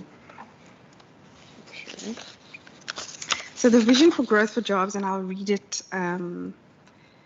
It doesn't seem to have changed on the screen yet, but the vision states that we want a provincial economy that achieves breakout economic growth, resulting in sufficient employment and opportunities, and an economy that's sustainable, resilient, diverse, and thriving. The goal, which is hairy and audacious, is that we will have a R1 trillion economy, inclusive economy by 2035, and that means we need to grow between 4% and 6% per annum. And the entire strategy across all of the areas builds and contributes to achieving that goal. There are a number of principles underpinning growth for jobs, and this was taken through and engaged with the leadership. But what I want to just pick out is one or two. One is an open market economy, that we've not a developmental state, but an open market, one that's open for business and opportunity for all in society. We also want to, as the Western Cape government, engage in horizontal enablement. This is around bringing systemic change across the entire economy and benefiting all in the economy. And then I think the other one I just want to lift at this stage is around partnerships. We had Transnet here just a few minutes ago. We can't achieve this without, with the speed and the scale that we need, without partnerships in the private sector. And so that underpins, these principles underpin all of the components of the G4J strategy. there are 7 priority-focused areas that have come up. This is through engagement with experts, with our stakeholders, and they are in the area of investment, exports, energy, water, technology, infrastructure, and a connected economy, and improved pathways to, of access to economic opportunities and employability. Believe are the fundamental elements that will enable us to drive the goal of G4J. And what I will, the next few slides will start unpacking one, the approach we followed to achieve to identify these priorities, but also what we'll undertake to achieve the kind of difference and change that we want to see. The next slide speaks about our toolkit of policy levers that we have. So there's a number of action areas that we want to fulfill. Often in these spaces, we say there's a question, if we need to do something different, what do we need to stop? This is not about stopping work. It's about working tactically. It's about working strategically to deploy the different levers we have. And these might be things in the areas of enablers and accelerators, like looking at entrepreneurship, dealing with basic services, or engaging in having better IQ and intelligence, working across the province spatially. So we will take these levers, these various policy enabling enablers and accelerators, and apply them across the 7 priority focus areas, and those have now permeated through in the 7 priority focus areas of the Growth for Jobs strategy, and you'll start seeing how we will be applying those to achieve growth. It's really about the process of how we achieve growth. Importantly is that the Growth for Jobs strategy lands spatially, that we are able to provide the opportunities across the Western Cape province. Particularly this portion of the strategy was driven by our Department of Environmental Affairs, so it aligns very, very much to the Provincial Spatial Development Framework. And we want, through the strategy and then ultimately the implementation, to see the levers activated across all parts and districts and municipalities in the Western Cape. To achieve the various priority focus areas and the goals within them, we used the process of a theory of change. In that process, what we did was identify the key problem statement that we needed to address, and then also look at the future stated goal that we want to achieve, and see the difference in the economy in that space. And then we worked in a sort of forward thinking and a backward linkage approach to identify which outputs and outcomes and which change strategies we would need to implement, and what the causality of that would be to achieve the ultimate goal. So each of the 7 priority focus areas that we'll now unpack use the theory of change methodology and the areas of change, the change strategies that ultimately you will see. We would have public investment be 20% of regional GDP, which translates in 200 billion rand per annum by 2035. Why this? So we've done a situational analysis for each of these. So why it matters is that at the moment, if we look at the graph, the green line is the West, the red dotted line near the bottom is South Africa. We can see that we actually have very low private sector investments happening as a contribution to GDP in South Africa, and compared to the other countries, and we've done some benchmarking there. The NDP has stated that 30% of gross fixed capital investment formation enables you to have about 4% GDP growth. We, as a country, as a province, and as a country, are tracking at between 12 and 15%. That is extremely low. And so we are unable to see the gains of private sector investment in because of that. So we believe that this therefore is a critical area of focus. And for the Western Cape, the objective would be to have an investment destination of choice for local and international investors, providing and enabling network ecosystems.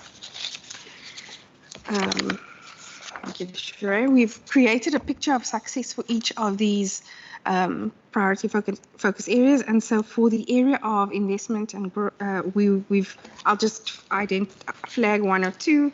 We want strong domestic, domestic and international brand.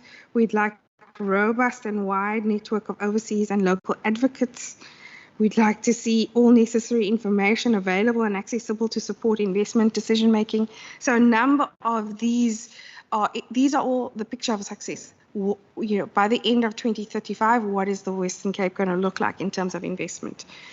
And therefore, on the next slide, thank you.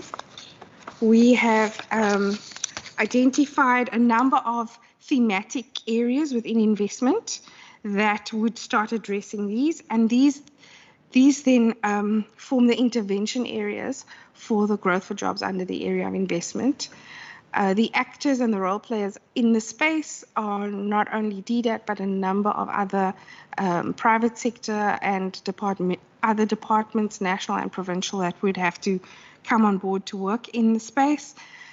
The three themes for investment are smart investment promotion, facilitation and support.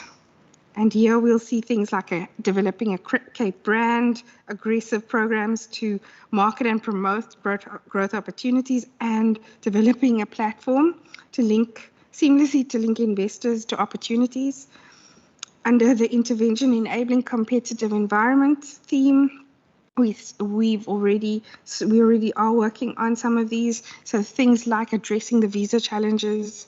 This comes up time and time again, particularly in the area of investment. Addressing the top 3 investor constraints, ensuring the necessary infrastructure is there to enable investment. And then the third theme for investment is around strong, supportive ecosystems and collaboration and intelligence sharing and trust building.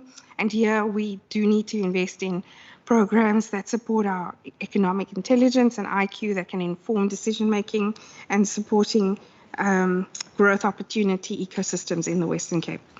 So we've done a similar approach to all of the remaining PFAs.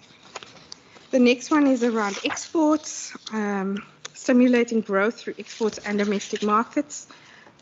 Critically here, it's important to know that for us, tourism and the services sector forms part of this particular priority focus area. The goal is the value of Western Cape export of goods and services, inclusive of tourism, to triple by 2035. Why this matters, we do need to diversify our production and also our markets. If you look at the graph presented, you can definitely see the opportunities in some of the services sectors, but you can also see where we have lost some ground as well. At the moment, 56% of our exports are in the agricultural space.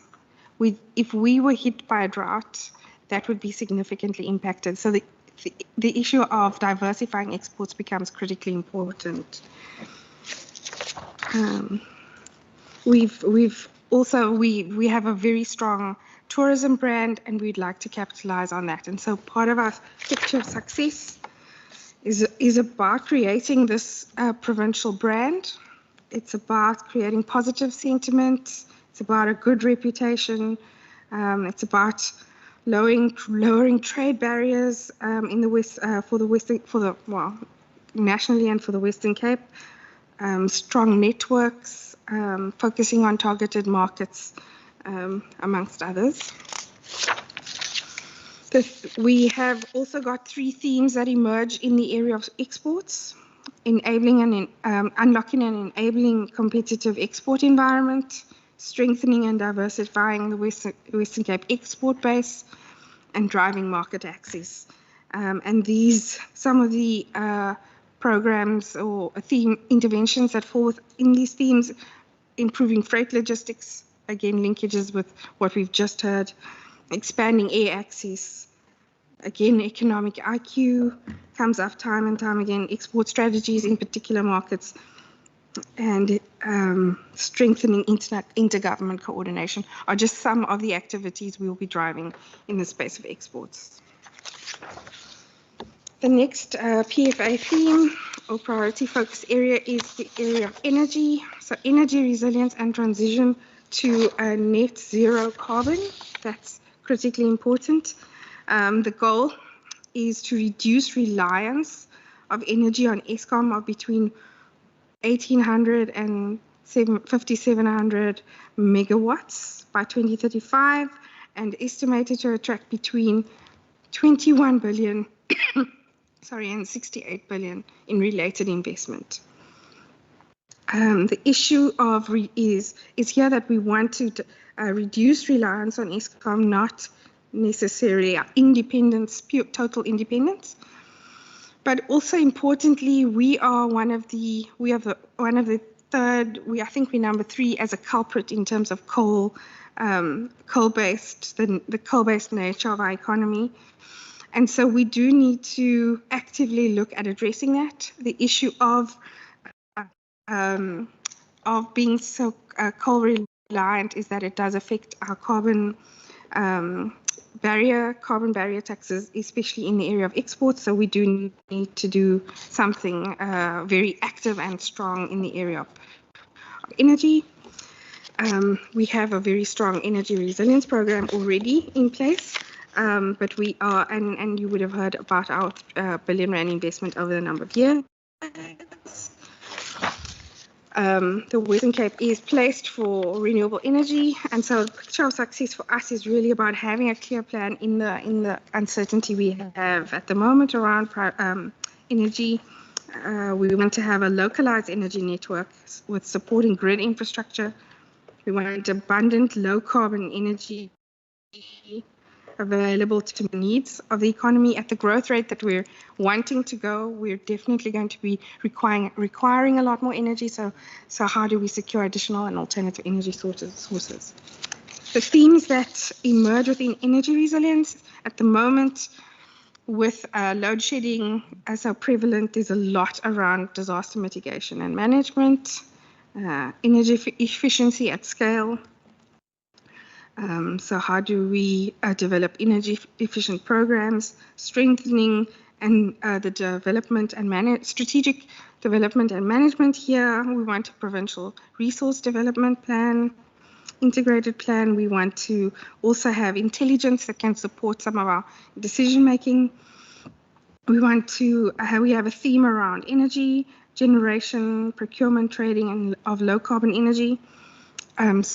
Looking at small-scale embedded generation, streamlining that, testing individual municipal IPP procurement, adopting of natural gas alternatives. Those are some that emerge, thematic areas that emerge. Number 5 is maintenance and expansion of required energy infrastructure. The grid infrastructure is a binding constraint in the space at the moment, and so we need an aggressive plan to deal with that and increase investment in the energy sector. So we are developing a Western Cape Just Energy Transition Investment Plan, amongst others, looking at green hydrogen that was mentioned even earlier. The next theme that we have is around water. Water is currently is a critical issue at the moment. 98% of all surface water in the Western Cape is already allocated, so it is really going to be, we'll continue to see this as an area of potential constraint if we don't actively work. The goal for us is to double the amount of water available for secondary and tertiary economic sectors. Preliminary primarily from non-productive use by 2035 and to on existing allocations for agriculture. At the moment, we have, as I mentioned earlier, 98% of surface water is already allocated. We can't, at the current rate, we are still unable to even meet the agricultural water demand. So we do need to look at alternative sourcing. The City of Cape Town has done a study around water usage, and 68% of water used by households at the moment are by households, and so that's really seen as non-productive use. And so we would want to actively be pursuing ideas and interventions to deal with our ability to be more efficient in the space and acquire alternative sources. We are one of the top water-stressed countries in the world, and so this becomes critically important. Here again, we have a picture of success that we want to achieve. We want water security and resilience to give business confidence. We want to be able to have Western Cape companies uphold best practice around water efficiency. We want Western Cape industries that are water-wise and reliable and de-risk local supply chains. We have 5 themes that emerge in the area of water: supply-side management, infrastructure maintenance, demand-side management, coordinated water infrastructure oversight and investment, and alternative water costing models for municipalities. And there are a number of interventions that fall within those particular themes. The next priority focus area is technology and innovation. Here the goal for us is that by 2035, R&D, research and development expenditure will increase by 300% in real terms, reaching 35 billion rand, and venture capital deals will total 20 billion. I see there's just a delay on the screen, and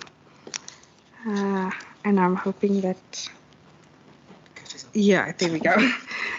Before I go on too far, at the moment we export a lot of our intellectual property, and venture capital will help us demonstrate that commercializing our R&D is an opportunity for growth. So we are tracking quite aggressive programs around venture capital. South Africa underperforms substantially in the area of R&D.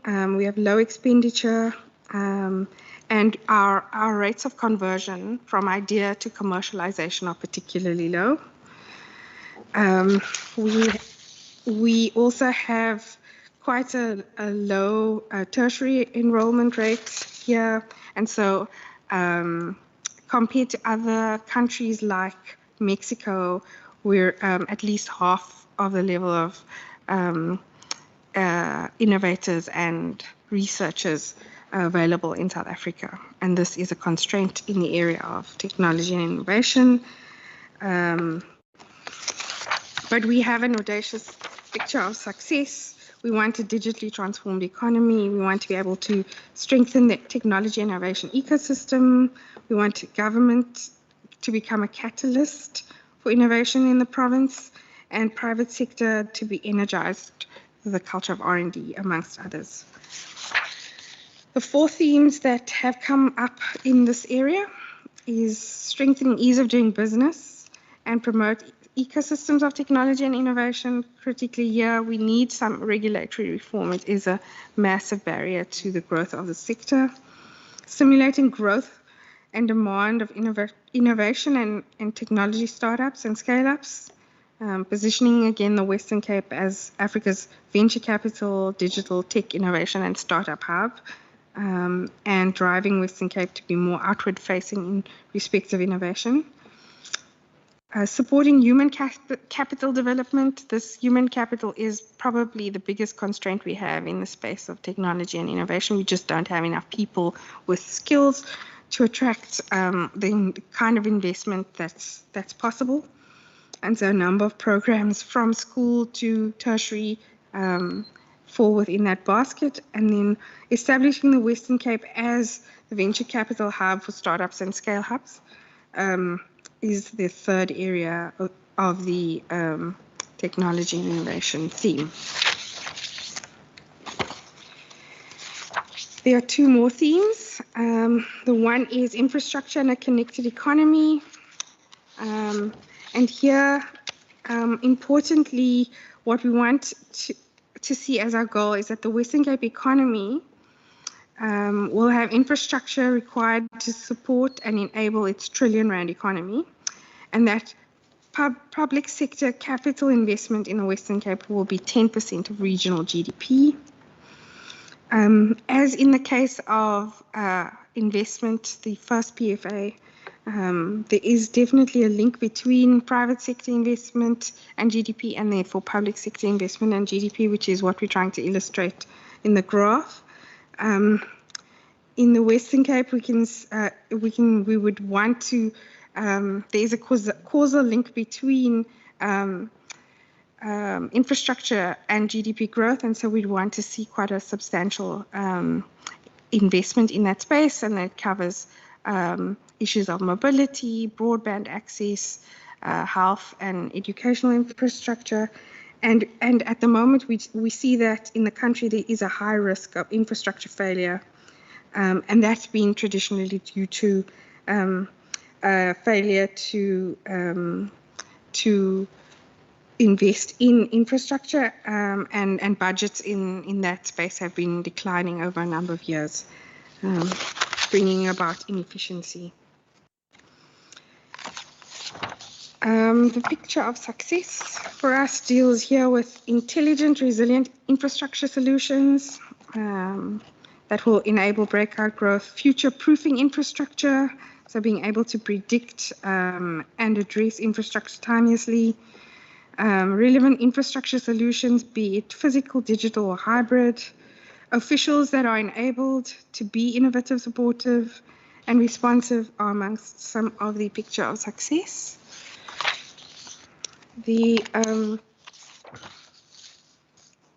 are quite a number of themes here as well. The 5 themes that emerge under this particular priority focus area is coordinated planning. That's come up quite significantly by a number of stakeholders, that we are able to plan collectively better in this space, provincially and with municipalities, developing a long-term infrastructure framework. The second area is around ease of doing government for accelerated delivery. So how do we deal with some of the structural issues of government, so overcoming constraints of the PFMA and MFMA come up in that area, developing AI predictive analytical tools that allow us to predict when infrastructure needs to be optimized. The third area is infrastructure as a catalyst for targeted economic growth opportunities. Here we've got elements such as identifying private sector and community-led models for business infrastructure, which includes piloting township initiatives, exploring high street models and addressing lack of tenure, using Western Cape government buildings to enable growth opportunities are just some of what's emerged.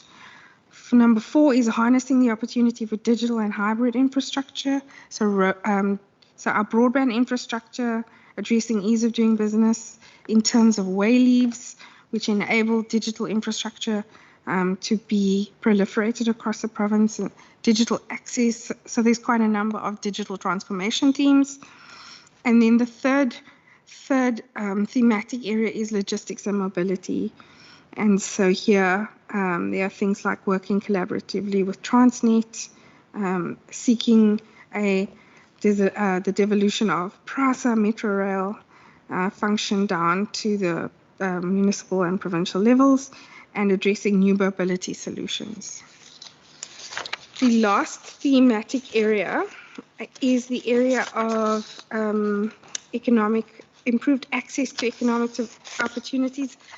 And within this theme, we look at things like entrepreneurship, and we look at skills development, etc. And what is critical is that it doesn't seek to create the jobs, but rather to create the enabling environment and the access to opportunities for work and entrepreneurship. The goal statement is that all citizens who want to be economically active have improved access to economic opportunities through at least one pathway, and those pathways were what I listed earlier. The image here you see is a picture of Cape Town. The picture on the left is all the hotspots around economic opportunities. It's the heat map for economic opportunities, but the image on the right looks at where we have density and where people live. And part of what this particular priority focus area is trying to address is how do we bring those closer together, opportunities for work and learning to where people are. This is probably the densest of all of the priority focus areas in terms of its thematic approach and its picture of success. Apologies, Ms. Dyes. We are running a bit short on time, so I was wondering if you could just summarize this quickly. I'm so sorry. Yes, so I'll just speak to the five. I think there's quite a number of thematic themes, so I'll be very brief.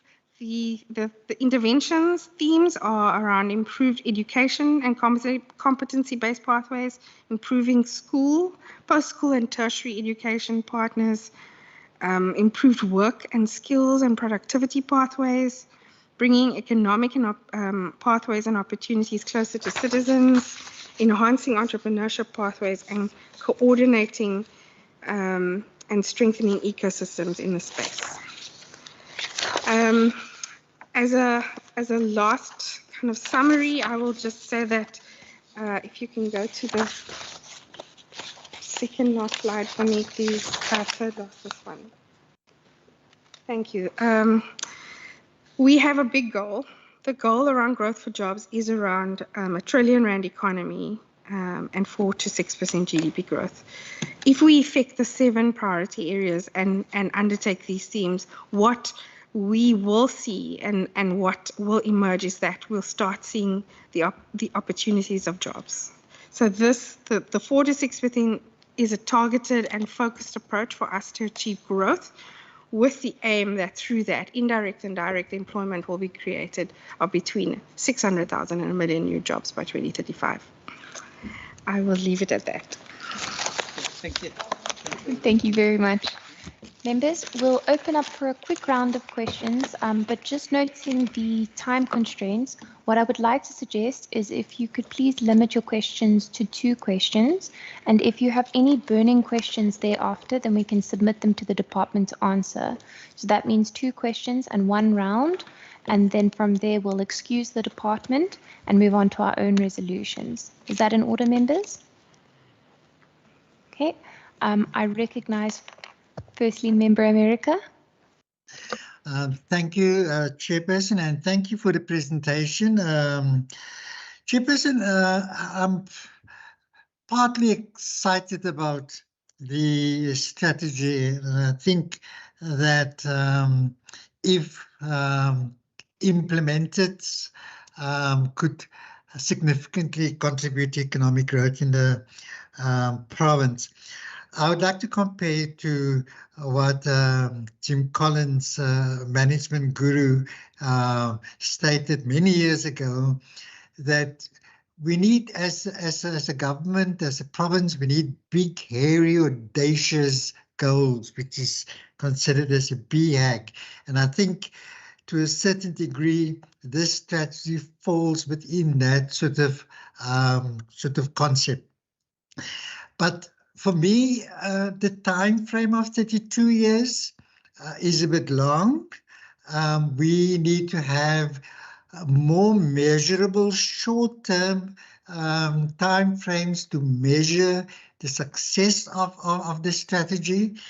And secondly, this strategy should not be a departmental, the Western Cape strategy only, or it need to be expanded and embrace the municipalities across the province, and particularly the city of Cape Town, that could to immensely contribute to the success of it.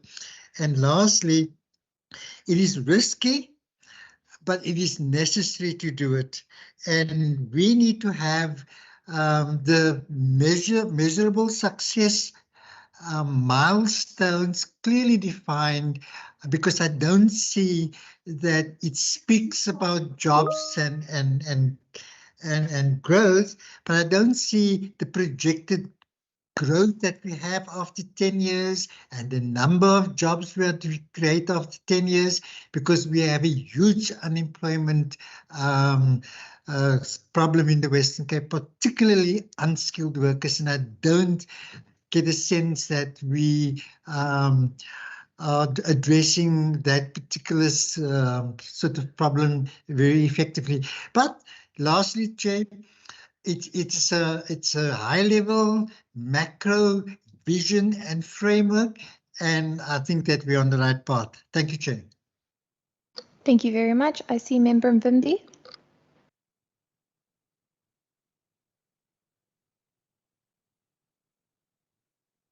Chairperson, can you hear me? Yes. Thank you very much, Chairperson.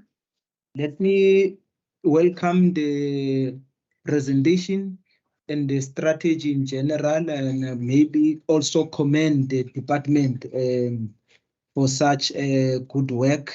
Because I remember during the annual reports, one of the questions that was asked when we met with the department as to when can we have a strategy, and I think within that, I think they've acted. The department has acted quite swiftly in responding to that. But also maybe at the moment, I will maybe just regard it as a draft, and I don't think maybe the department can respond. It's cast in stone.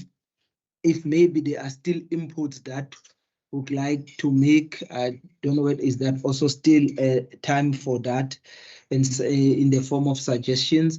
But also key, Chair, is that I just want to check whether is it not possible that this strategy can be broken into short, medium, and long-term goals. And the second issue, Chairperson, is the question is that I want to check whether is there not going to be some kind of a consultation process regarding it, so as to begin, you can begin to not only lobby, but also you give kind of ownership to the strategy, even not only at the bureaucratic level, but also to grassroots level, that they begin to own it. In that instance, I will foresee a situation whereby we will have to walk the length and breadth of the province in a public participation process for the strategy. But also lastly, Chair, I want to check whether is there no way maybe where our views and ideas can be solicited in a form of a workshop as a committee on this strategy, so whereby we can actually begin to participate actively, maybe without being constrained by time, that time might be against us. Those will be just my comments, Chairperson. Thank you very much. Thank you very much. Member Seleko. Afternoon, Chair. Chair, I've just got less than 6 questions.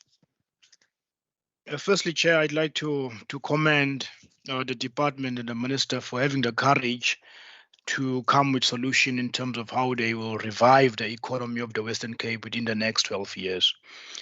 And Chair, my concern is that what we have seen is that in most instances that we work in silos.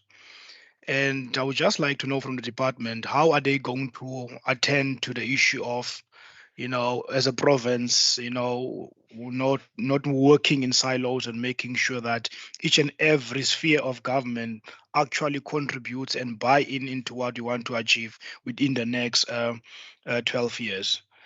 And lastly, Chair, is that local government, if one looks in terms of what currently is happening in our municipalities, in terms of infrastructure not being maintained, and our municipalities becoming poorer and poorer, there's lack of leadership. The staff turnover, it's becoming more and more. How is the feeling of the department, in terms of what is currently happening in local government, and do they perceive that what is currently happening as being one of the risks of this particular G4J strategy not having to reach its full potential? Thank you very much, Chair. Thank you very much, Member.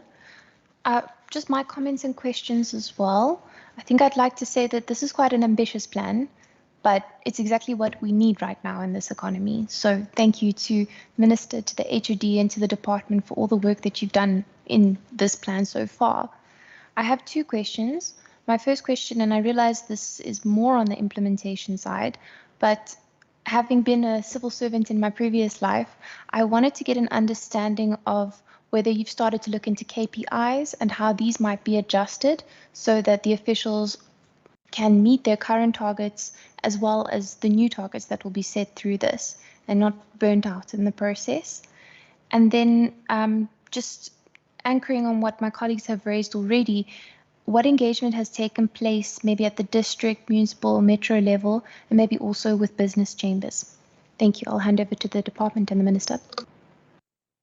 Thank you very much, Chair, and to the members for those questions. There are a couple that, that each member asked. I think we'll also go into a bit of detail on those.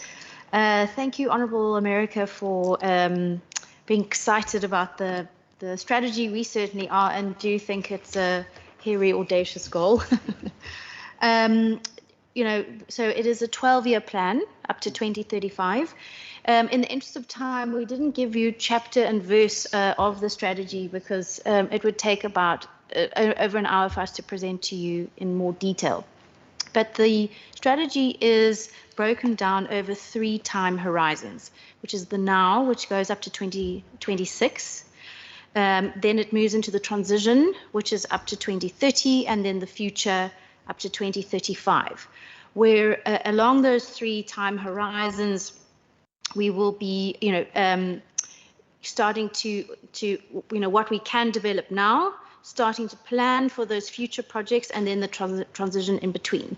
And for each of those time horizons, we do have specific goals that we have set out, which would then talk to the question of the KPIs and the measurables of what success would look like along the way to get to 2035, so that by that time we can achieve those goals. So the important thing is we know where we want to go and we know what we need to do to get there. And so as we move along, we absolutely do need those targets to make sure that we are on track. But what's also very interesting about the strategy is that it is agile.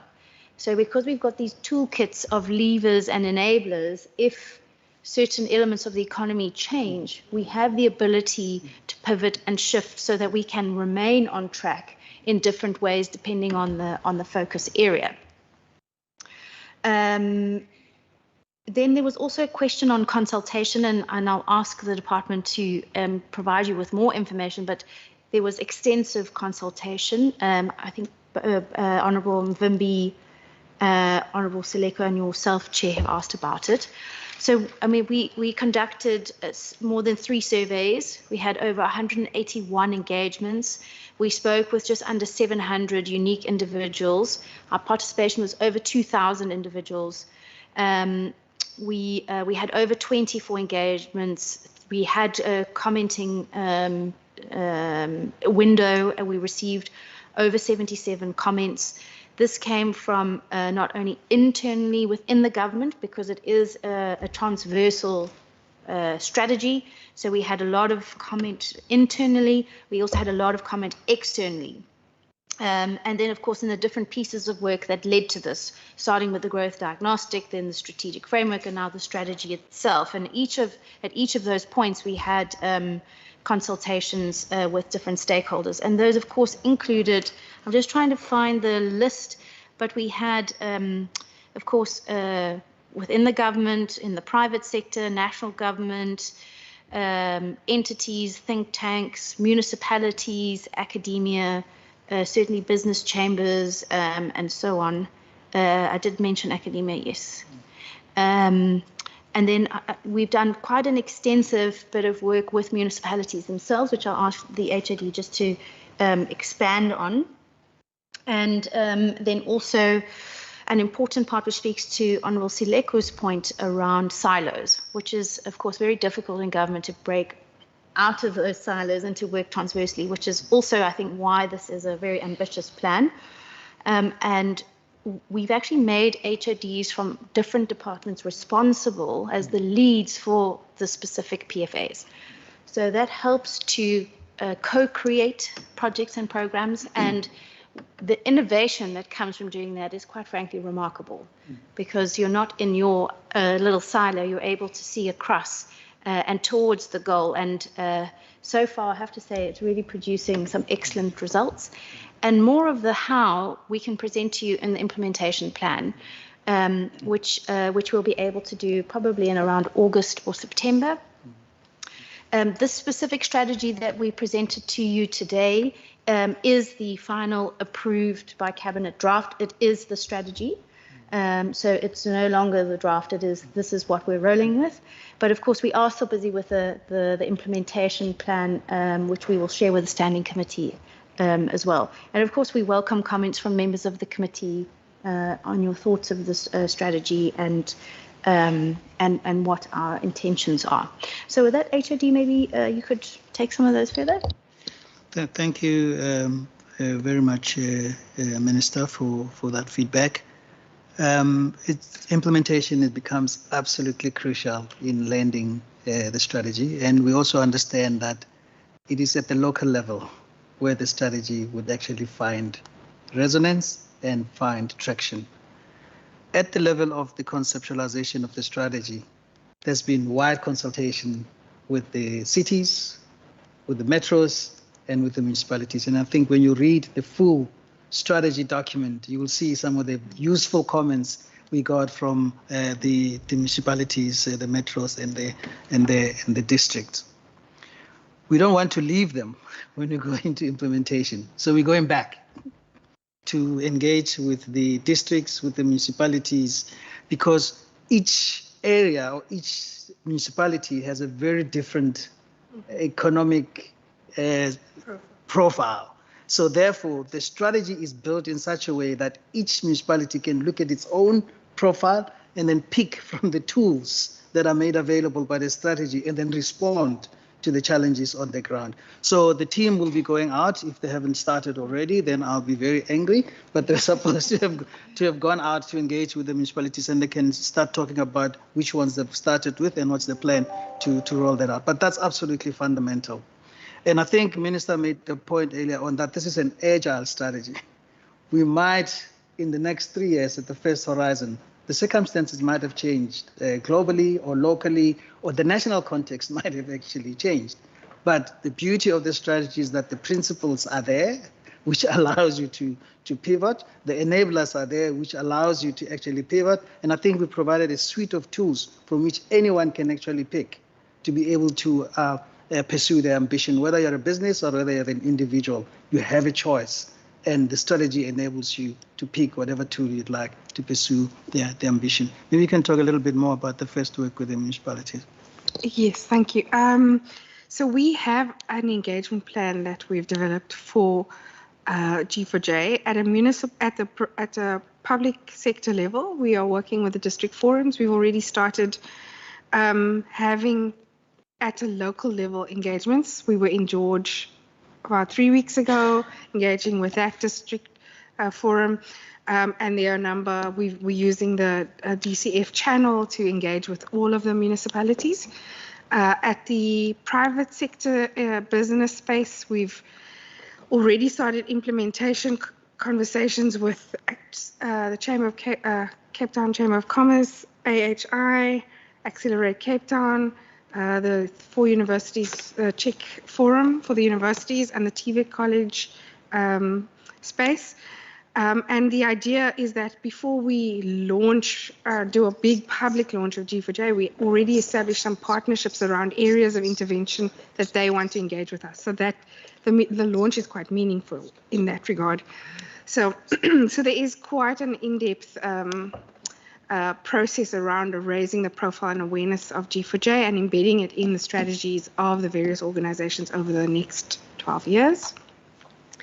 And then just to add to what the HOD and minister have said around transversality, all of these PFAs actually are not, they don't align to a particular department's mandate. I don't know if you've noticed, we've crafted it in a particular way that you have to work collaboratively across multiple areas of this provincial government in order to achieve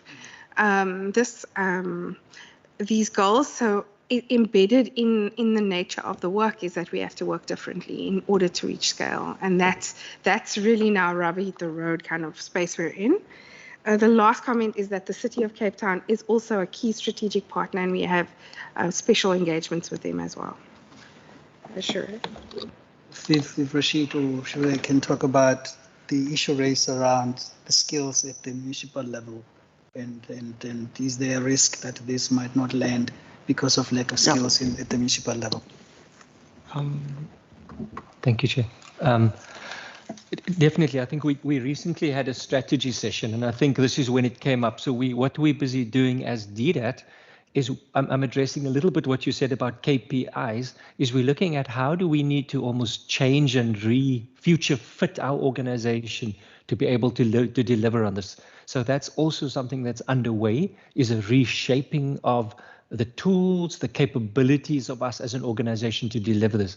And in that conversation, we looked at municipalities as a major delivery space for it, like the municipal system. So we see ourselves as playing a role in building the capacity of municipalities and even helping build the capacity of other departments to sort of be able to speak with this kind of economic language. So we will play a strong role by embedding ourselves, if you like, in some respect in each of the PFAs. So if there's an infrastructure PFA, we will make sure we're in that so that we can have economic speak there, and similarly make sure that at a delivery level, at a municipal level, we are assisting people to interpret what G4J means and be able to support not only their own work, but also businesses that exist in those municipal spaces. So thank you. Hi, good afternoon, everyone. Adding to this, responding to the issue of are municipalities ready and capable to support the initiative? I just want to underline that is a critical factor, and that the sort of idea that we need an enabling environment to implement the strategy, that's the core aspect of us delivering growth, that we need stable municipalities, stable services. In our engagements, being part of the team that helped to develop the strategy, we found that municipalities did point out that they are faced with challenges like energy challenges, water challenges. But I just want to draw everyone's attention to a recent report by Ratings Africa that said that 4 South Africa's top municipalities, 4 out of the 5 top municipalities are in the Western Cape: George, Mossel Bay, Cape Town, Saldanha, and Swartland, and Cape Town was the top metro. So, you know, if we look at what's going on, largely our municipalities, some of the municipalities are ready. The metro, where most of our economic activities currently is ready and is highly stable. But there are challenges, and they are managed, and there are municipalities that need lots of support. And as Rashid mentioned, we're in the process of responding to that. Thank you. Thank you very much. Members, with your indulgence, we'll now excuse the department and the minister as well. Thank you very much for presenting today and for sitting with us for this extended time period. We'll move on to resolutions, but please also help yourself to any snacks or coffees or teas before you leave as well. Thank you. Thank you very much, Chair, and to the committee for an excellent engagement.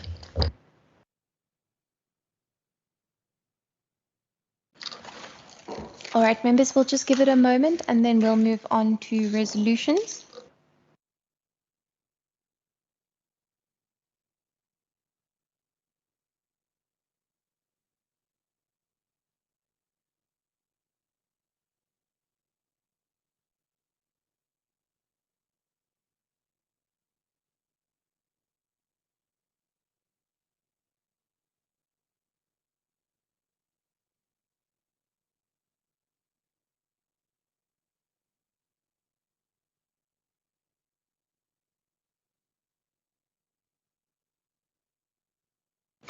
All right, members, if I can please get a hand or get hands from those who would like to make any resolutions. I recognize Member America. Chairperson, thank you. I'm not a full-time member of this committee, but I think this particular presentation is such a useful presentation. I think that perhaps more time need to be allocated for this strategy to be unpacked further. And Honourable Mvimbi has stated that perhaps a workshop needs to be had, and members of the legislature should be invited, to attend such a workshop so that we could all develop a deeper understanding about this strategy, because at the end of the day, it is not only a departmental strategy, but it's a strategy that we all have to buy in and drive. Thank you, Chair. Thank you very much.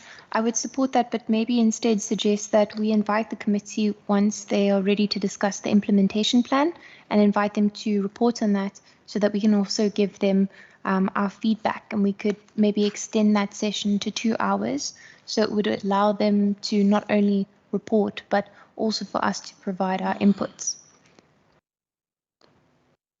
All right, Member Mvimbi. Thank you, Chairperson. I don't know, do you want us to, are we making input only on the strategy, or can you also make suggestions on resolution, even on the other presentation of Transnet? All of the above. Thank you. Maybe if I can just start on Transnet, maybe if we can have even if it can be a written report that explain the expansion of the rail networks.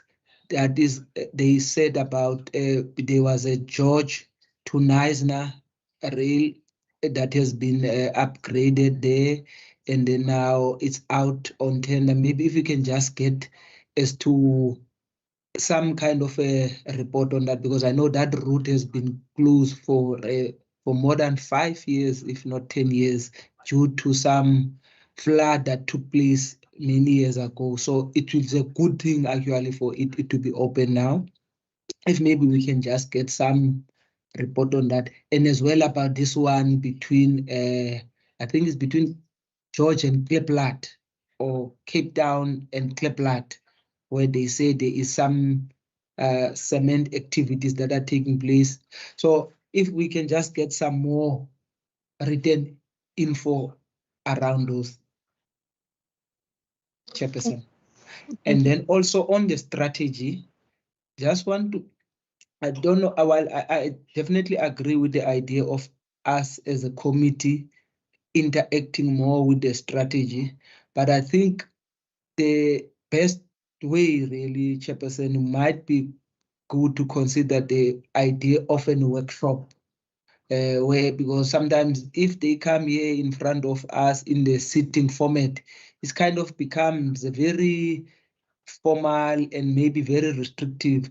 Whereas in a workshop, you allow even more ideas and see how the strategy can be actually not amended, but how it can actually be enhanced as well by ideas and views of the members. In that instance, I will even say invitation should be extended to all the members of the House. Thanks, Chairperson. Thank you, Member. I think that would require a lot of work, but I imagine it would have to take place closer to implementation, which I recall was October. Or apologies, August, September. But yep, that's something that we can revisit closer to the time. Members, are there any other resolutions? I see none. All right, from my side, in terms of resolutions, I would just firstly like to commend the Provincial Department and Transnet on their partnership and on their leadership in turning around the Port of Cape Town. We know that previously there have been quite concerning reports on inefficiencies at the port, and what we've seen today is a real turnaround and a real turnaround strategy. So I'd like us to just commend them on that, and equally to commend the department on the Growth for Jobs strategy, which I would say is, well, very ambitious, something that we very much need in this economic climate. Then, members, in terms of a resolution, perhaps we can visit the port a bit later this year after some more progress has been made in terms of the infrastructure projects that they've listed, to see it firsthand. Another resolution from my side is, I noted Member Seleku asked a question on the timelines for some of the projects. So if we could perhaps write to Transnet and ask them to provide us with the timelines for the projects that they listed in their presentations. Also to request feedback on the shipping routes and on berthing, loading rates and anchorage, which they weren't able to answer. And lastly, to invite the green hydrogen specialists from Transnet to present at our committee and talk about how they are going to be incorporating this idea of green hydrogen into the expansion and development of various ports in the Western Cape. If there are no comments on those resolutions, members, I would like to sincerely thank you for your time.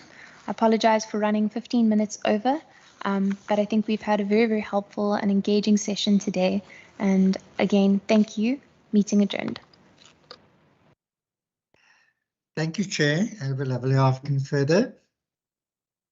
Thank you very much, Chairperson. Thank you. Bye. Thank you, Chair and colleagues. Have a lovely evening.